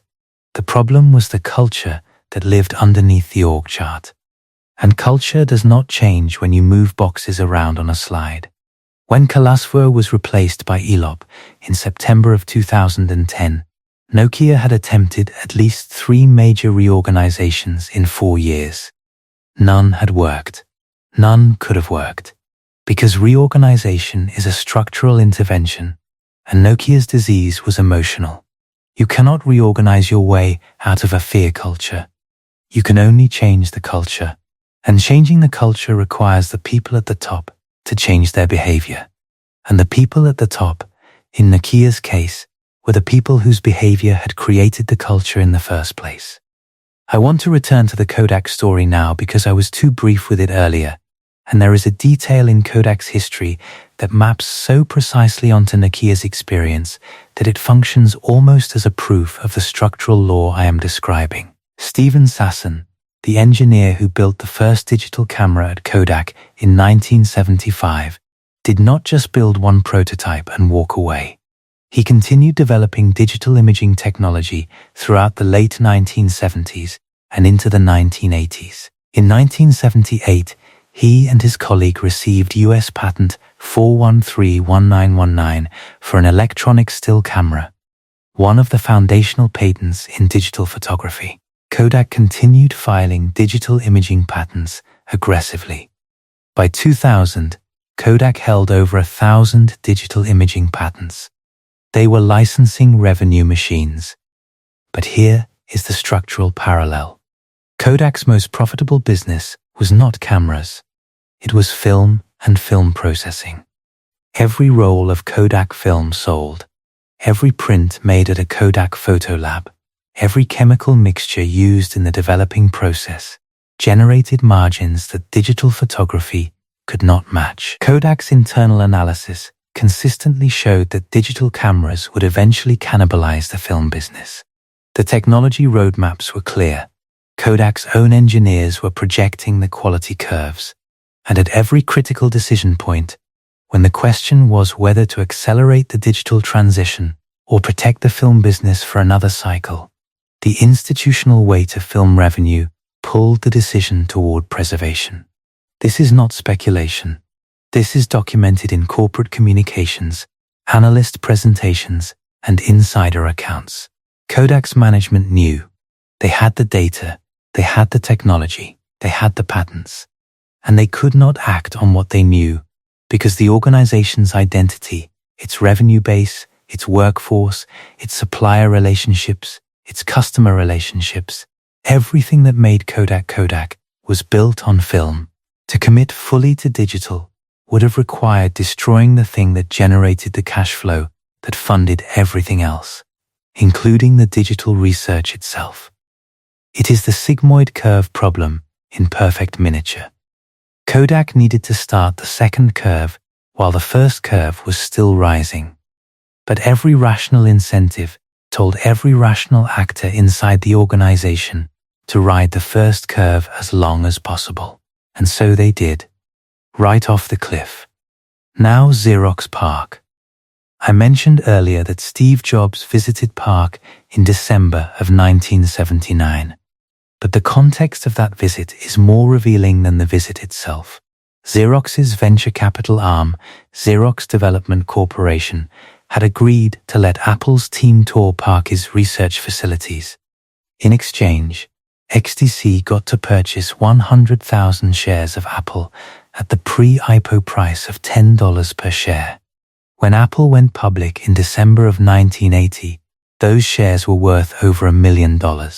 And the technologies that PARC's researchers showed to Apple's engineers, the graphical user interface, the mouse, the bitmap display, would generate hundreds of billions of dollars in value over the following decades.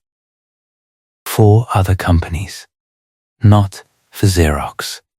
But here is the part of the story that most people do not know.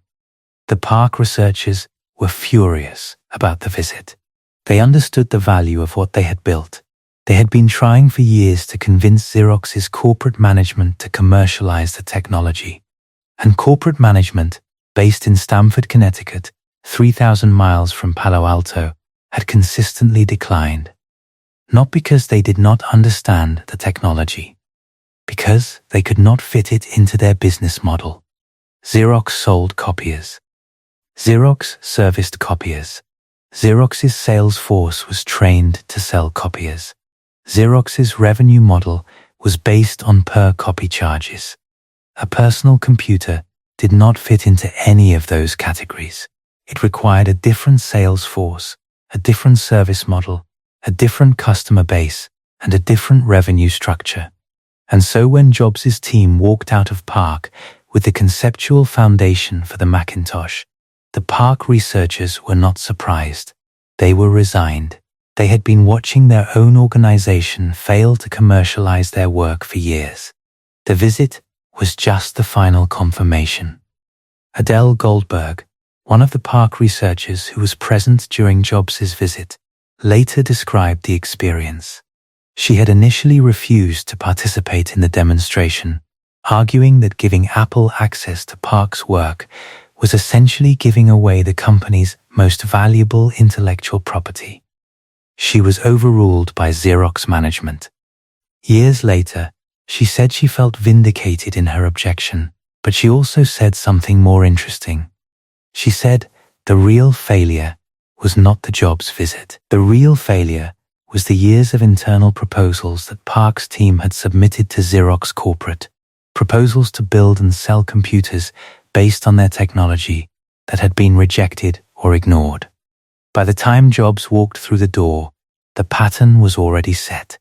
Xerox had already demonstrated repeatedly that it could not commercialize its own breakthrough technology. Core capabilities, core rigidities, the sigmoid curve, point A, point B, the competency trap, structural inertia, the innovator's dilemma, the Icarus paradox. Every framework points at the same mechanism, and the mechanism is so robust, so reliable, so structurally embedded in the way complex organizations work, that knowing about it does not protect you from it. Christensen knew about it. He wrote the definitive book about it. And he still predicted the iPhone would fail. That is the part that should genuinely disturb you. This is not a problem of ignorance. You cannot fix it by showing people the research. You cannot fix it by sending this video to the CEO of a dominant company and saying, look, this is what is happening to you. Because the structural forces are not cognitive. They are emotional, political, financial, and institutional. The fear machine does not respond to data. The competency trap does not respond to memos. Core rigidities do not dissolve because someone read a paper about core rigidities. The structure has its own logic, its own momentum, its own survival instincts. And those instincts are pointing in exactly the wrong direction. I spent a long time trying to find someone who had beaten this pattern. Someone who had seen point A, recognized it in real time, and successfully launched the second curve while the first one was still rising. And the examples are remarkably rare. IBM in the early 1990s under Lou Gerstner managed to pivot from hardware to services. But the pivot nearly killed the company first. And it required bringing in an outsider CEO who had zero emotional attachment to the existing business model. Apple itself went through a near-death experience in the late 1990s before Jobs returned and restructured everything. Amazon arguably navigated the transition from online bookstore to cloud computing platform, but Amazon's culture was explicitly built from day one to prioritize long-term experimentation over short-term profit optimization, which is itself a structural feature that most established organizations cannot replicate. The common thread in the handful of successful transitions is pain. Catastrophic, existential, near-death pain. The kind of pain that breaks the organizational identity completely and forces reconstruction from the ground up. IBM had to fire 100,000 people. Apple was 90 days from bankruptcy. The transitions that worked were not smooth pivots. They were demolitions followed by rebuilding. And the organizations that emerged were, in many meaningful ways, completely different organizations that happened to share a name with their predecessors. Nokia tried the painful transition. Elop's burning platform memo was an attempt to create the sense of crisis that might break the inertia. But it is not clear that any amount of crisis rhetoric could have overcome the structural forces arrayed against adaptation. The fear culture was too deep. The platform civil war had consumed too many years and too much talent. The carrier relationships were too rigid. The competency trap was too advanced. By 2010, Nokia's trajectory was, in the language of the frameworks, determined, The system had already passed the point where intervention was possible. And this brings me to the hardest part of this story. The part that makes it more than a corporate autopsy. The part that connects Nokia to something you can see operating around you right now. Every framework I have described, Christensen's Innovators' Dilemma, Leonard Barton's core rigidities, Miller's Icarus paradox, Hannon and Freeman's structural inertia, Handy's sigmoid curve, was developed independently. Different researchers, different institutions, different decades, different methodological approaches. Christensen studied disk drive manufacturers. Leonard Barton studied product development. Miller studied corporate strategy. Hannon and Freeman studied population ecology. Handy studied organizational life cycles. None of them were specifically studying Nokia. Nokia just happens to satisfy every single framework simultaneously. That convergence is not coincidence. When 5 independent research programs arrive at the same conclusion from different directions, the conclusion is not a finding, it is a law. And the law says this: any organization that achieves dominance through a specific set of capabilities will, at a predictable point in its life cycle, be destroyed by those same capabilities when the environment changes. The destruction is not preventable from within the system, because the capabilities that need to be abandoned are the capabilities that define the system's identity. And identity is the one thing a system will defend at the cost of its own survival. This law does not care whether the organization is a corporation, a government, a military, a university, or a civilization. It does not care about the intelligence of the people inside it. It does not care about the size of the R&D budget. It does not care about the quality of the strategic analysis. The mechanism operates at the structural level, below the level of individual decisions, below the level of conscious awareness. It is the water the organization swims in. And you do not see the water. You are living inside organizations that are governed by this law right now. Some of them are at point A, some are past it, and the people inside them are behaving exactly the way Nokia's people behaved, rationally, diligently, professionally, and with complete commitment to a strategy that was already obsolete the day it was reaffirmed. They are filtering data. They are adjusting charts. They are avoiding uncomfortable conversations. They are investing in the thing that worked last year, because the thing that might work next year is too uncertain, too expensive, too threatening to the existing power structure. And if you showed them this video, if you walked into their conference room and said, look, this is the exact pattern that killed Nokia, that killed Kodak, that killed Blockbuster, that killed Xerox, they would nod. They would agree it was a fascinating case study.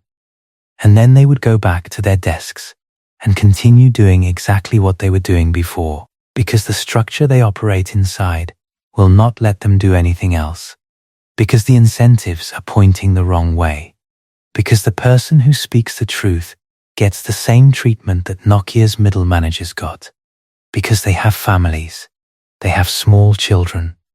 I want to leave you with one last image. It is June 21st. 2011. A conference hall in Singapore. Nokia is announcing the N9, the MeeGo phone that will never get a real chance. Reviewers in the room are holding the device and realizing that it is something special. The polycarbonate body fits perfectly in the hand. The swipe interface is intuitive and elegant. The operating system is fast and responsive. Someone will later call it possibly the most beautiful phone ever made, and everyone in the room knows it is already dead. The decision was made 4 months ago. The burning platform memo chose Windows Phone. The MeeGo team has already started receiving transfer offers and severance packages. Some of them will leave to found Jolla, some will join Google or Apple, some will retire. The engineers who built this phone, who spent years of their lives on this platform, who believed they were building the future of Nokia, are standing in a conference hall, watching their work being praised by people who know it will never reach the customers who would have bought it. The 7-year lead. The touchscreen phone in 2004. The App Store prototype that same year. The Linux tablet in 2005. 500 rejected interface proposals over 8 years. A research and development budget 5 times the size of Apple's. 50 billion euros in annual revenue. 130,000 employees. A $250 billion market capitalization. And in the end, a sale price of 7.2 billion. A stock decline of 98%. 12,500 layoffs from a company that no longer exists. A national economy that contracted for a decade. And a phone so beautiful that reviewers mourned it like a person, born into a company that had already signed its death certificate.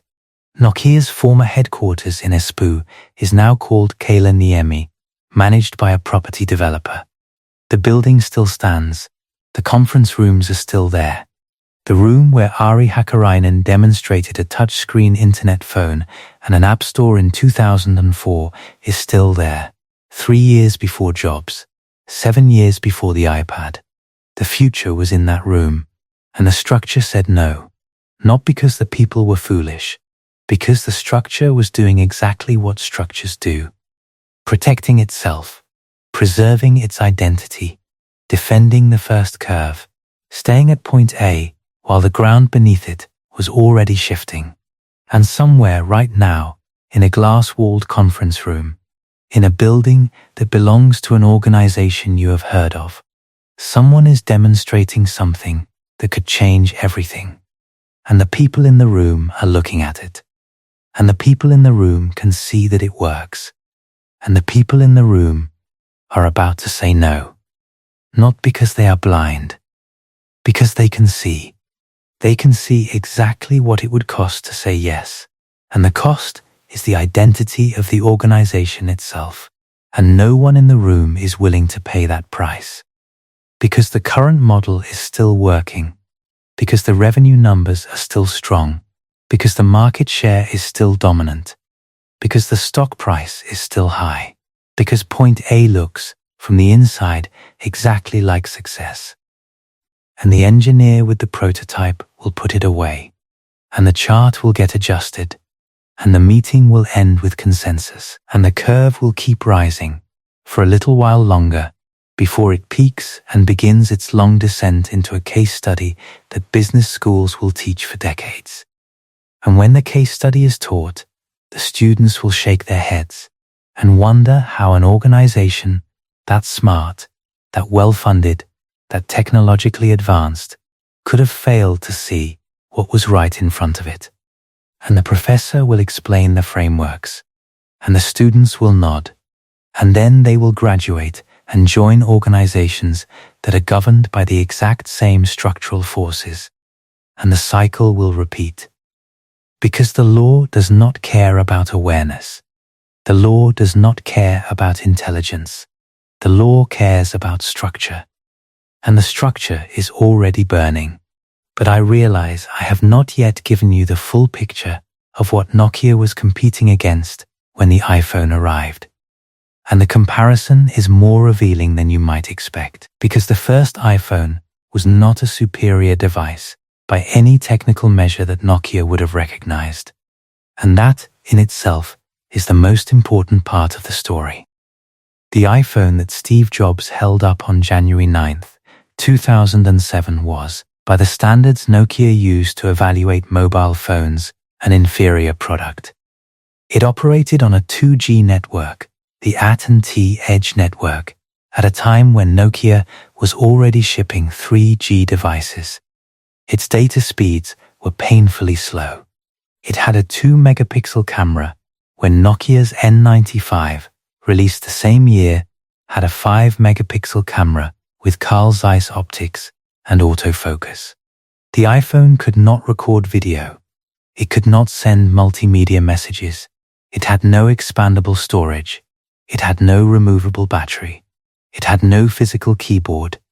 It had no copy and paste. It had no support for third-party applications at launch. It cost $499 for the 4GB model and $599 for the 8GB.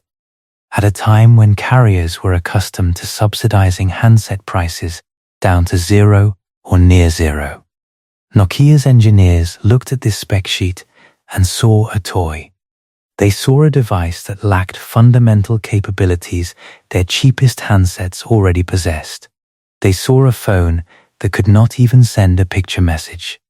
And they were not wrong about the specs. They were wrong about what mattered. What Apple understood and what Nokia's engineering-driven, hardware-obsessed culture structurally could not absorb was that the smartphone competition was not about specifications. It was about the experience of using the device. It was about the feeling of sliding your finger across a capacitive touchscreen and watching the screen respond with fluid, natural motion. It was about the way the browser rendered full web pages, not the stripped-down mobile versions that Nokia's Symbian browser displayed. It was about the integration of hardware, software, and services into a single coherent experience controlled by a single company. Nokia evaluated the iPhone the way a typewriter manufacturer would evaluate a word processor. They measured what it could do. They should have been measuring how it felt. And their organizational structure, which elevated hardware engineers and supply chain managers to positions of strategic authority while keeping software developers in subordinate roles, guaranteed that they would make exactly that mistake. One former Nokia executive described the problem with devastating clarity to the business history researchers. The senior leadership team, he said, had no real software competence. Nokia's top managers were hardware people, logistics people, finance people. They understood manufacturing tolerances and component costs and carrier negotiations. They did not understand that the mobile phone was becoming a software platform. They did not understand that the value was migrating from the hardware, which they made better than anyone, to the software, which they barely understood. And the organizational structure reflected this blind spot. Nokia's matrix organization pitted hardware teams against software teams for resources and attention. When a hardware deadline conflicted with a software milestone, hardware won. Every time. Because hardware was Nokia's identity. Hardware was what Nokia did. Software was what Nokia had to do in order to ship hardware. It was an afterthought, a dependency, a box to check before the real product, the physical handset, could go to market. This structural bias was not a conscious choice. Nobody at Nokia sat down and said, "Let us systematically undervalue software." It was an emergent property of the organization's history. Nokia had risen to dominance by building the best hardware and shipping it through the best logistics system. The people who built their careers in that system understood hardware and logistics. They hired people who understood hardware and logistics.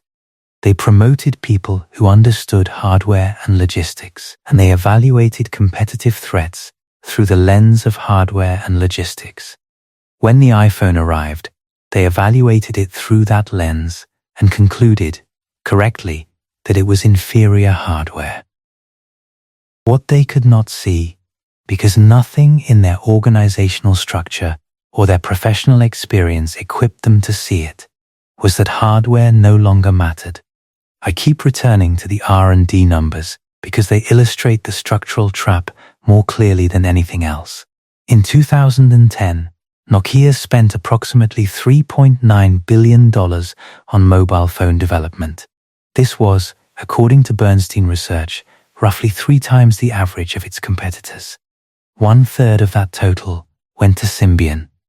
Nokia was spending more on its legacy operating system alone than many of its competitors spent on their entire product development. And in 2005, a detail that still astonishes me, Nokia spent more money on share buybacks, 4.2 billion euros, than it spent on total research and development, €3.8 billion. Nokia literally spent more money buying its own stock than it spent on inventing the future.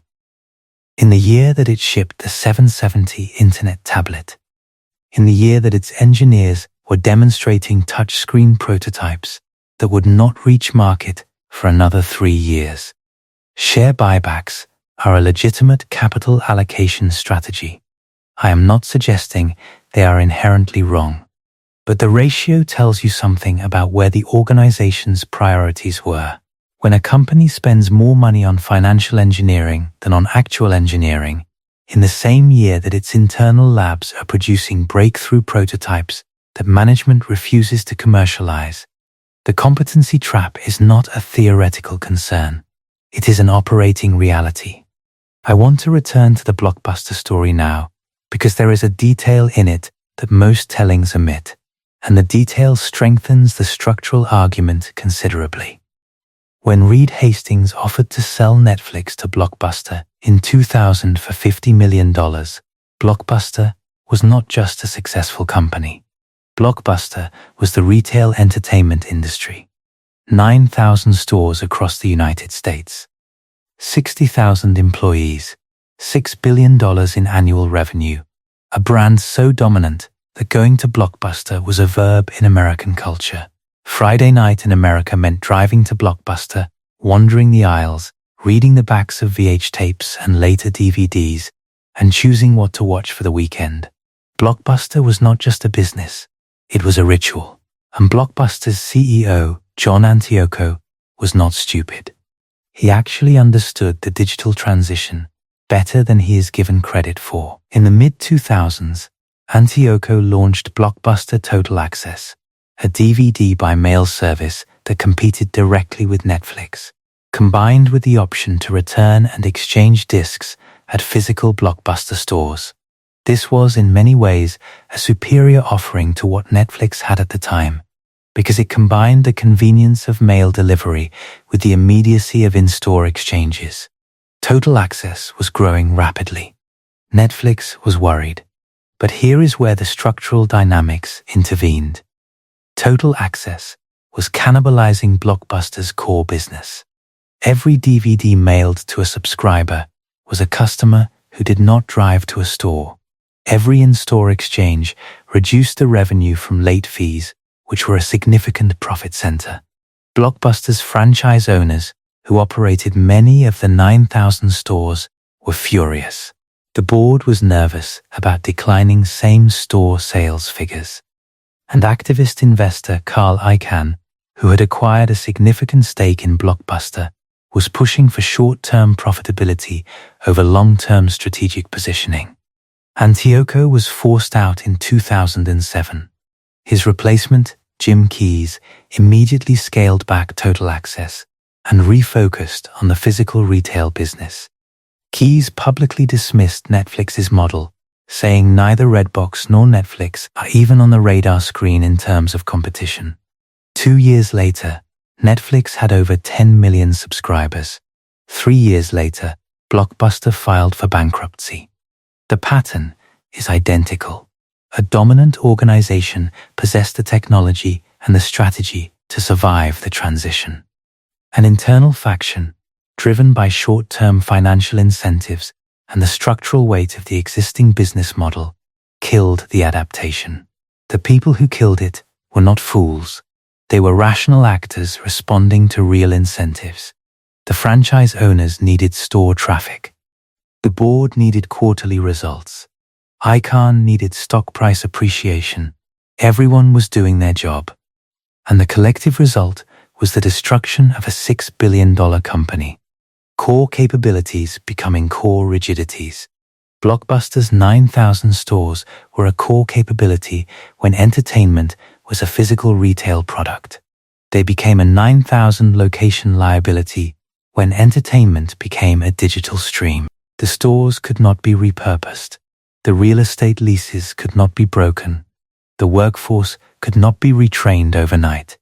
And every attempt to pivot toward digital was resisted by the institutional weight of the physical retail infrastructure, because that infrastructure was where the money came from right now.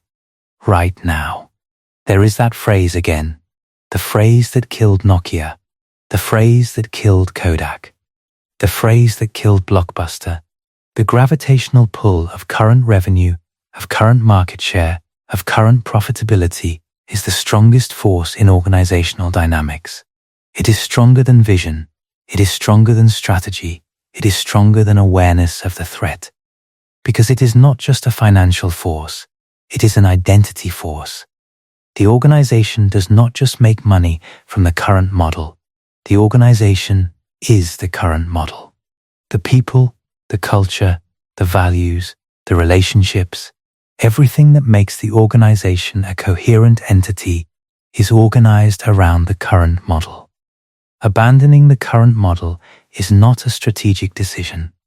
It is an act of institutional suicide. And institutions, like organisms, are structurally incapable of choosing to die. There is a phrase in evolutionary biology called the Red Queen hypothesis, named after the character in Lewis Carroll's Through the Looking Glass, who tells Alice that in this place it takes all the running you can do to keep in the same place. The hypothesis, formulated by Lee Van Vallen in 1973, says that organisms must constantly adapt and evolve not to gain advantage, but merely to survive against co-evolving organisms. The moment you stop running, you fall behind. The moment you fall behind, you are selected against. The corporate version of the Red Queen hypothesis is this: the environment is constantly changing, and the organization must constantly adapt. But the organization's ability to adapt decreases over time as its core capabilities harden into core rigidities, as its culture calcifies around past success, as its political coalitions entrench around existing power structures, and as its information environment filters out the signals that would trigger adaptation. The organization is running on a treadmill that is accelerating, and its legs are getting stiffer with every stride. Eventually, the treadmill wins. It always wins. And this brings me to one final thread that I think ties everything together: the Elop question. The question of whether Stephen Elop was a hero, a villain, or simply a man caught inside a structural trap that no individual could have escaped. The dominant narrative in Finland, the narrative that persists in forums and comment sections and late-night conversations in Helsinki bars to this day, is the Trojan horse theory.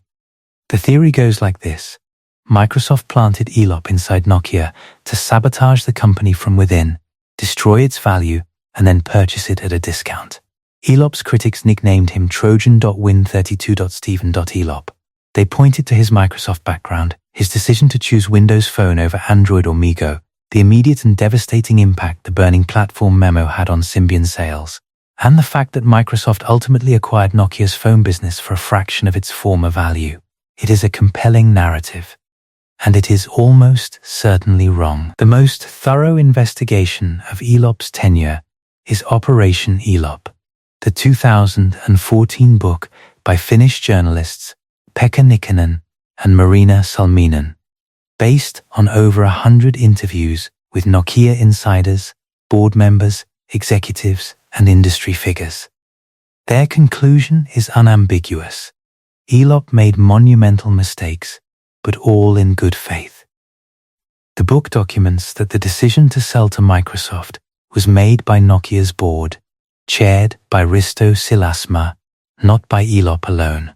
It reveals that Bill Gates and Satya Nadella reportedly opposed the acquisition from Microsoft's side, and it provides a devastating accounting.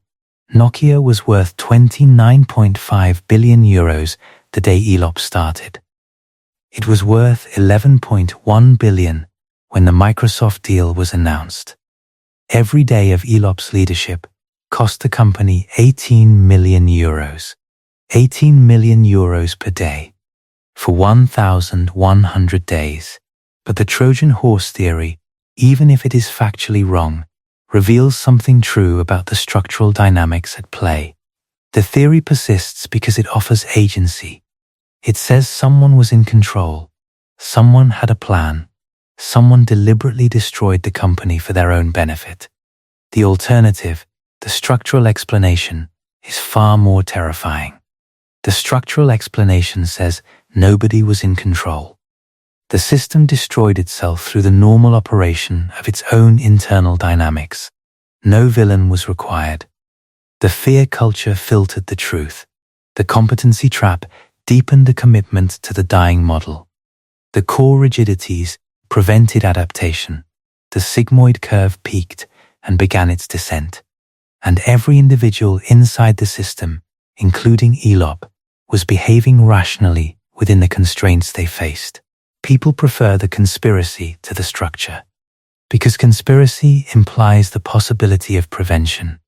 If Elop was a Trojan horse, then all Nokia needed to do was not hire a Microsoft executive as CEO. Problem solved. But if the structure was the problem, then there was no hire, no decision, no strategy that could have saved the company. And that conclusion, the conclusion that a $250 billion organization was doomed by the very traits that built it, is harder to accept than any conspiracy. The structural explanation is not comfortable, but it is the explanation that all 5 independent research frameworks converge on. And it is the explanation that the evidence from Nokia, Kodak, Blockbuster, and Xerox uniformly supports. The people inside these organizations were not incompetent. They were not corrupt. They were not blind. They were structural prisoners, operating inside systems that rewarded preservation and punished adaptation, that filtered truth and amplified confirmation, that optimized for the past and penalized preparation for the future. They were rational actors producing collectively irrational outcomes. They were brilliant people doing exactly the wrong thing for exactly the right reasons. And that pattern, that specific pattern of rational individual behavior producing catastrophic collective outcomes, is not unique to corporations. It appears in every domain where complex organizations operate. It appears in governments that cannot reform the institutions that no longer serve their populations. It appears in militaries that prepare for the last war instead of the next one. It appears in educational institutions that train students for jobs that will not exist by the time they graduate. It appears in civilizations that optimize their infrastructure for conditions that are already changing. The structural law does not have a name, not a single unified name, because it was discovered independently by researchers in different fields who did not know they were describing the same phenomenon. Christensen called it disruption. Leonard Barton called it core rigidity. Miller called it the Icarus paradox. Hannon and Freeman called it structural inertia. Handy called it the failure to jump at point A. But they were all pointing at the same thing. The thing that makes you dominant makes you fragile.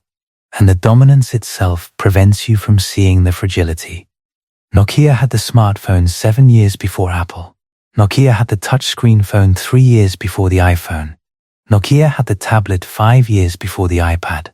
Nokia had the App Store 3 years before Apple's App Store. Nokia had 5 times the R&D budget. Nokia had 50% of the global smartphone market. Nokia had 130,000 employees and 51 billion euros in revenue. And Nokia had a conference room in Espoo, where a man held up the future and was told to put it back in the drawer. The drawer is still there, the building is still there, the conference room is still there, and somewhere, in a building you have walked past, in an organization whose products you use every day, a drawer is being closed right now. Not because the people closing it are foolish, because the structure they operate inside has made closing the drawer the rational thing to do. Because the current model is still working. Because the revenue is still growing. Because the market share is still strong. Because the stock price is still high. Because point A, from the inside, looks exactly like the place where you would be crazy to change anything. The curve is still rising, and the structure is already burning. There is one more thing I want to tell you, and it is the thing I keep coming back to at night when I should be sleeping. The thing that makes this story something more than a very long business case study.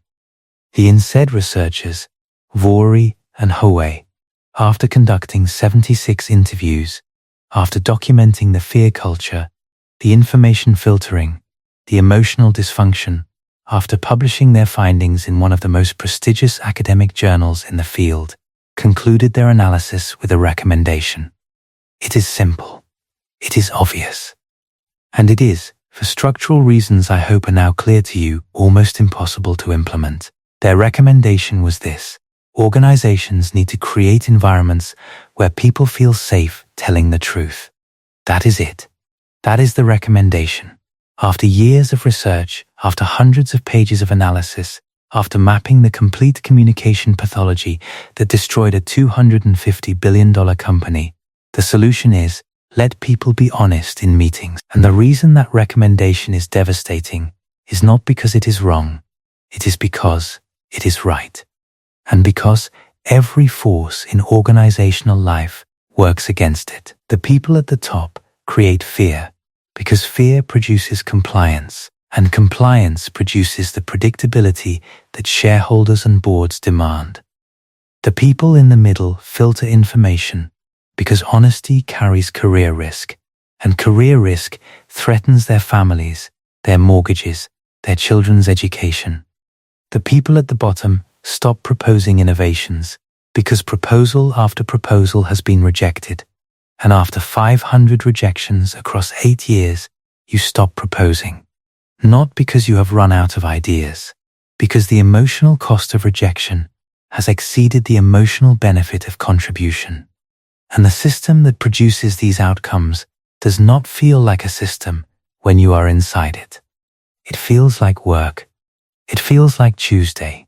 It feels like another meeting where the quarterly numbers are reviewed and the charts show what the charts always show, and the CEO nods, and the director nods, and the manager nods, and everyone goes back to their desk and sends emails and eats lunch and drives home and puts their children to bed. The system does not announce itself. It does not arrive with a warning label.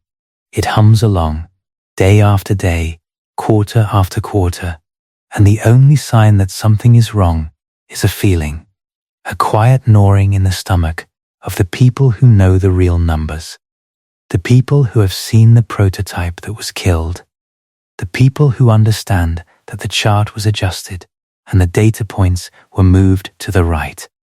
That feeling. The one that the INSEAD interviewees described. The one that made a colleague refuse to speak up because he had a family and small children. That feeling is the early warning system. It is the only early warning system, and it is the one signal that organizations are structurally designed to suppress. I spent time looking at what happened to the specific people in this story after Nokia fell, because I think the human aftermath matters as much as the institutional mechanics. Jorma Ollila, the man who built Nokia, left the chairmanship in 2012 and went on to lead Royal Dutch Shell's board. He published a memoir in which he acknowledged mistakes but maintained that Nokia's core strategy was sound for its time. He was not wrong.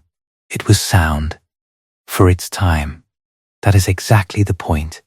Olli-Pekka Kalasvuo, who served as CEO during the critical years when the iPhone launched and Nokia's response was paralyzed, left the company in 2010 and largely retreated from public life. He gave few interviews.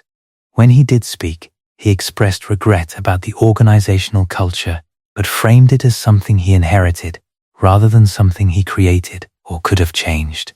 He was probably right about that too. Stephen Elop left Nokia when the Microsoft acquisition closed in 2014, received his contracted severance of approximately $25 million, and returned to Microsoft.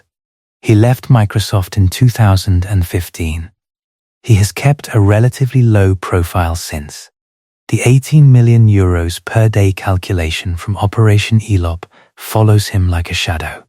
Anssi Vanjoki, the smartphone chief who resigned the day before Elop was announced, went on to invest in clean technology companies and serve on various boards. He remained vocal about what he believed Nokia should have done, and he continued to express what can only be described as grief about the outcome. Vanjoki was arguably the person best positioned to bridge Nokia's hardware excellence with a modern software strategy. He understood both worlds. The board chose someone else. And the engineers, the thousands of engineers who built the communicator, the 7710, the 770, the N900, the N9. Some went to Apple, where they contributed to the very devices that had displaced their life's work. Some went to Google, where they helped build Android. Some went to Joya, where they continued developing the MeeGo platform in a form that Nokia's management had judged unworthy of investment. Some went to startups across Finland and across Europe, seeding the next generation of mobile technology companies with expertise that Nokia had spent billions developing and then abandoned. The diaspora of Nokia's engineering talent is one of the great unintended redistributions of human capital in the history of technology. Nokia spent decades and tens of billions of euros training the best mobile phone engineers on the planet. And then, through structural dysfunction, it scattered them to the four winds. The competitors who received them, Apple and Google chief among them, did not have to invest in training these engineers. Nokia had done it for them. Nokia's R&D spending, the 5 times Apple's budget that could not produce a competitive product inside Nokia's structure, ended up benefiting Nokia's competitors when the people it trained went to work for organizations with structures that allowed them to actually ship what they built. There is a grim irony in this that I think captures the structural argument more precisely than any framework diagram could. Nokia's greatest asset was never its technology. It was never its patents. It was never its supply chain or its carrier relationships or its brand. Nokia's greatest asset was its people. And the structure that Nokia built, the structure that made Nokia the most successful phone company in the world, was the structure that prevented those people from doing their best work. And when the structure finally collapsed, the people left, and they did their best work somewhere else. The problem was never the people. The problem was always the structure. In 2014, after the Microsoft acquisition closed, after the layoffs were announced, after the phones stopped, a group of former Nokia employees gathered in a bar in Helsinki. They had all been part of the MeeGo team.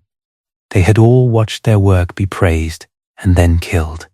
They drank and they told stories and they talked about what could have been. One of them said something that I think about more than I should. He said that the hardest part was not losing the job. It was not even watching Apple and Google succeed with ideas that Nokia had first. The hardest part, he said, was knowing, the whole time, from the inside, that it was happening, seeing it, understanding it, and being unable to stop it. Unable to stop it. Not unwilling, unable, because the structure would not allow it, because the fear culture suppressed the truth, because the matrix organization distributed authority so widely that no single person could make a decisive call, because the competency trap had deepened every investment in the old model, because the core capabilities had hardened into core rigidities, because point A had passed and point B was visible only in retrospect. And that is the sentence I want to leave you with.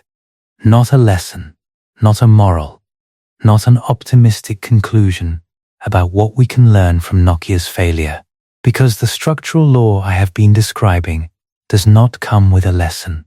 It comes with a diagnosis. And the diagnosis is this: the traits that build giants are the traits that kill them. The timing is predictable. The mechanism is documented. The pattern has repeated across every industry, every era, every type of organization that has ever achieved dominance and then faced environmental change. And the people inside the system can see it. They can always see it.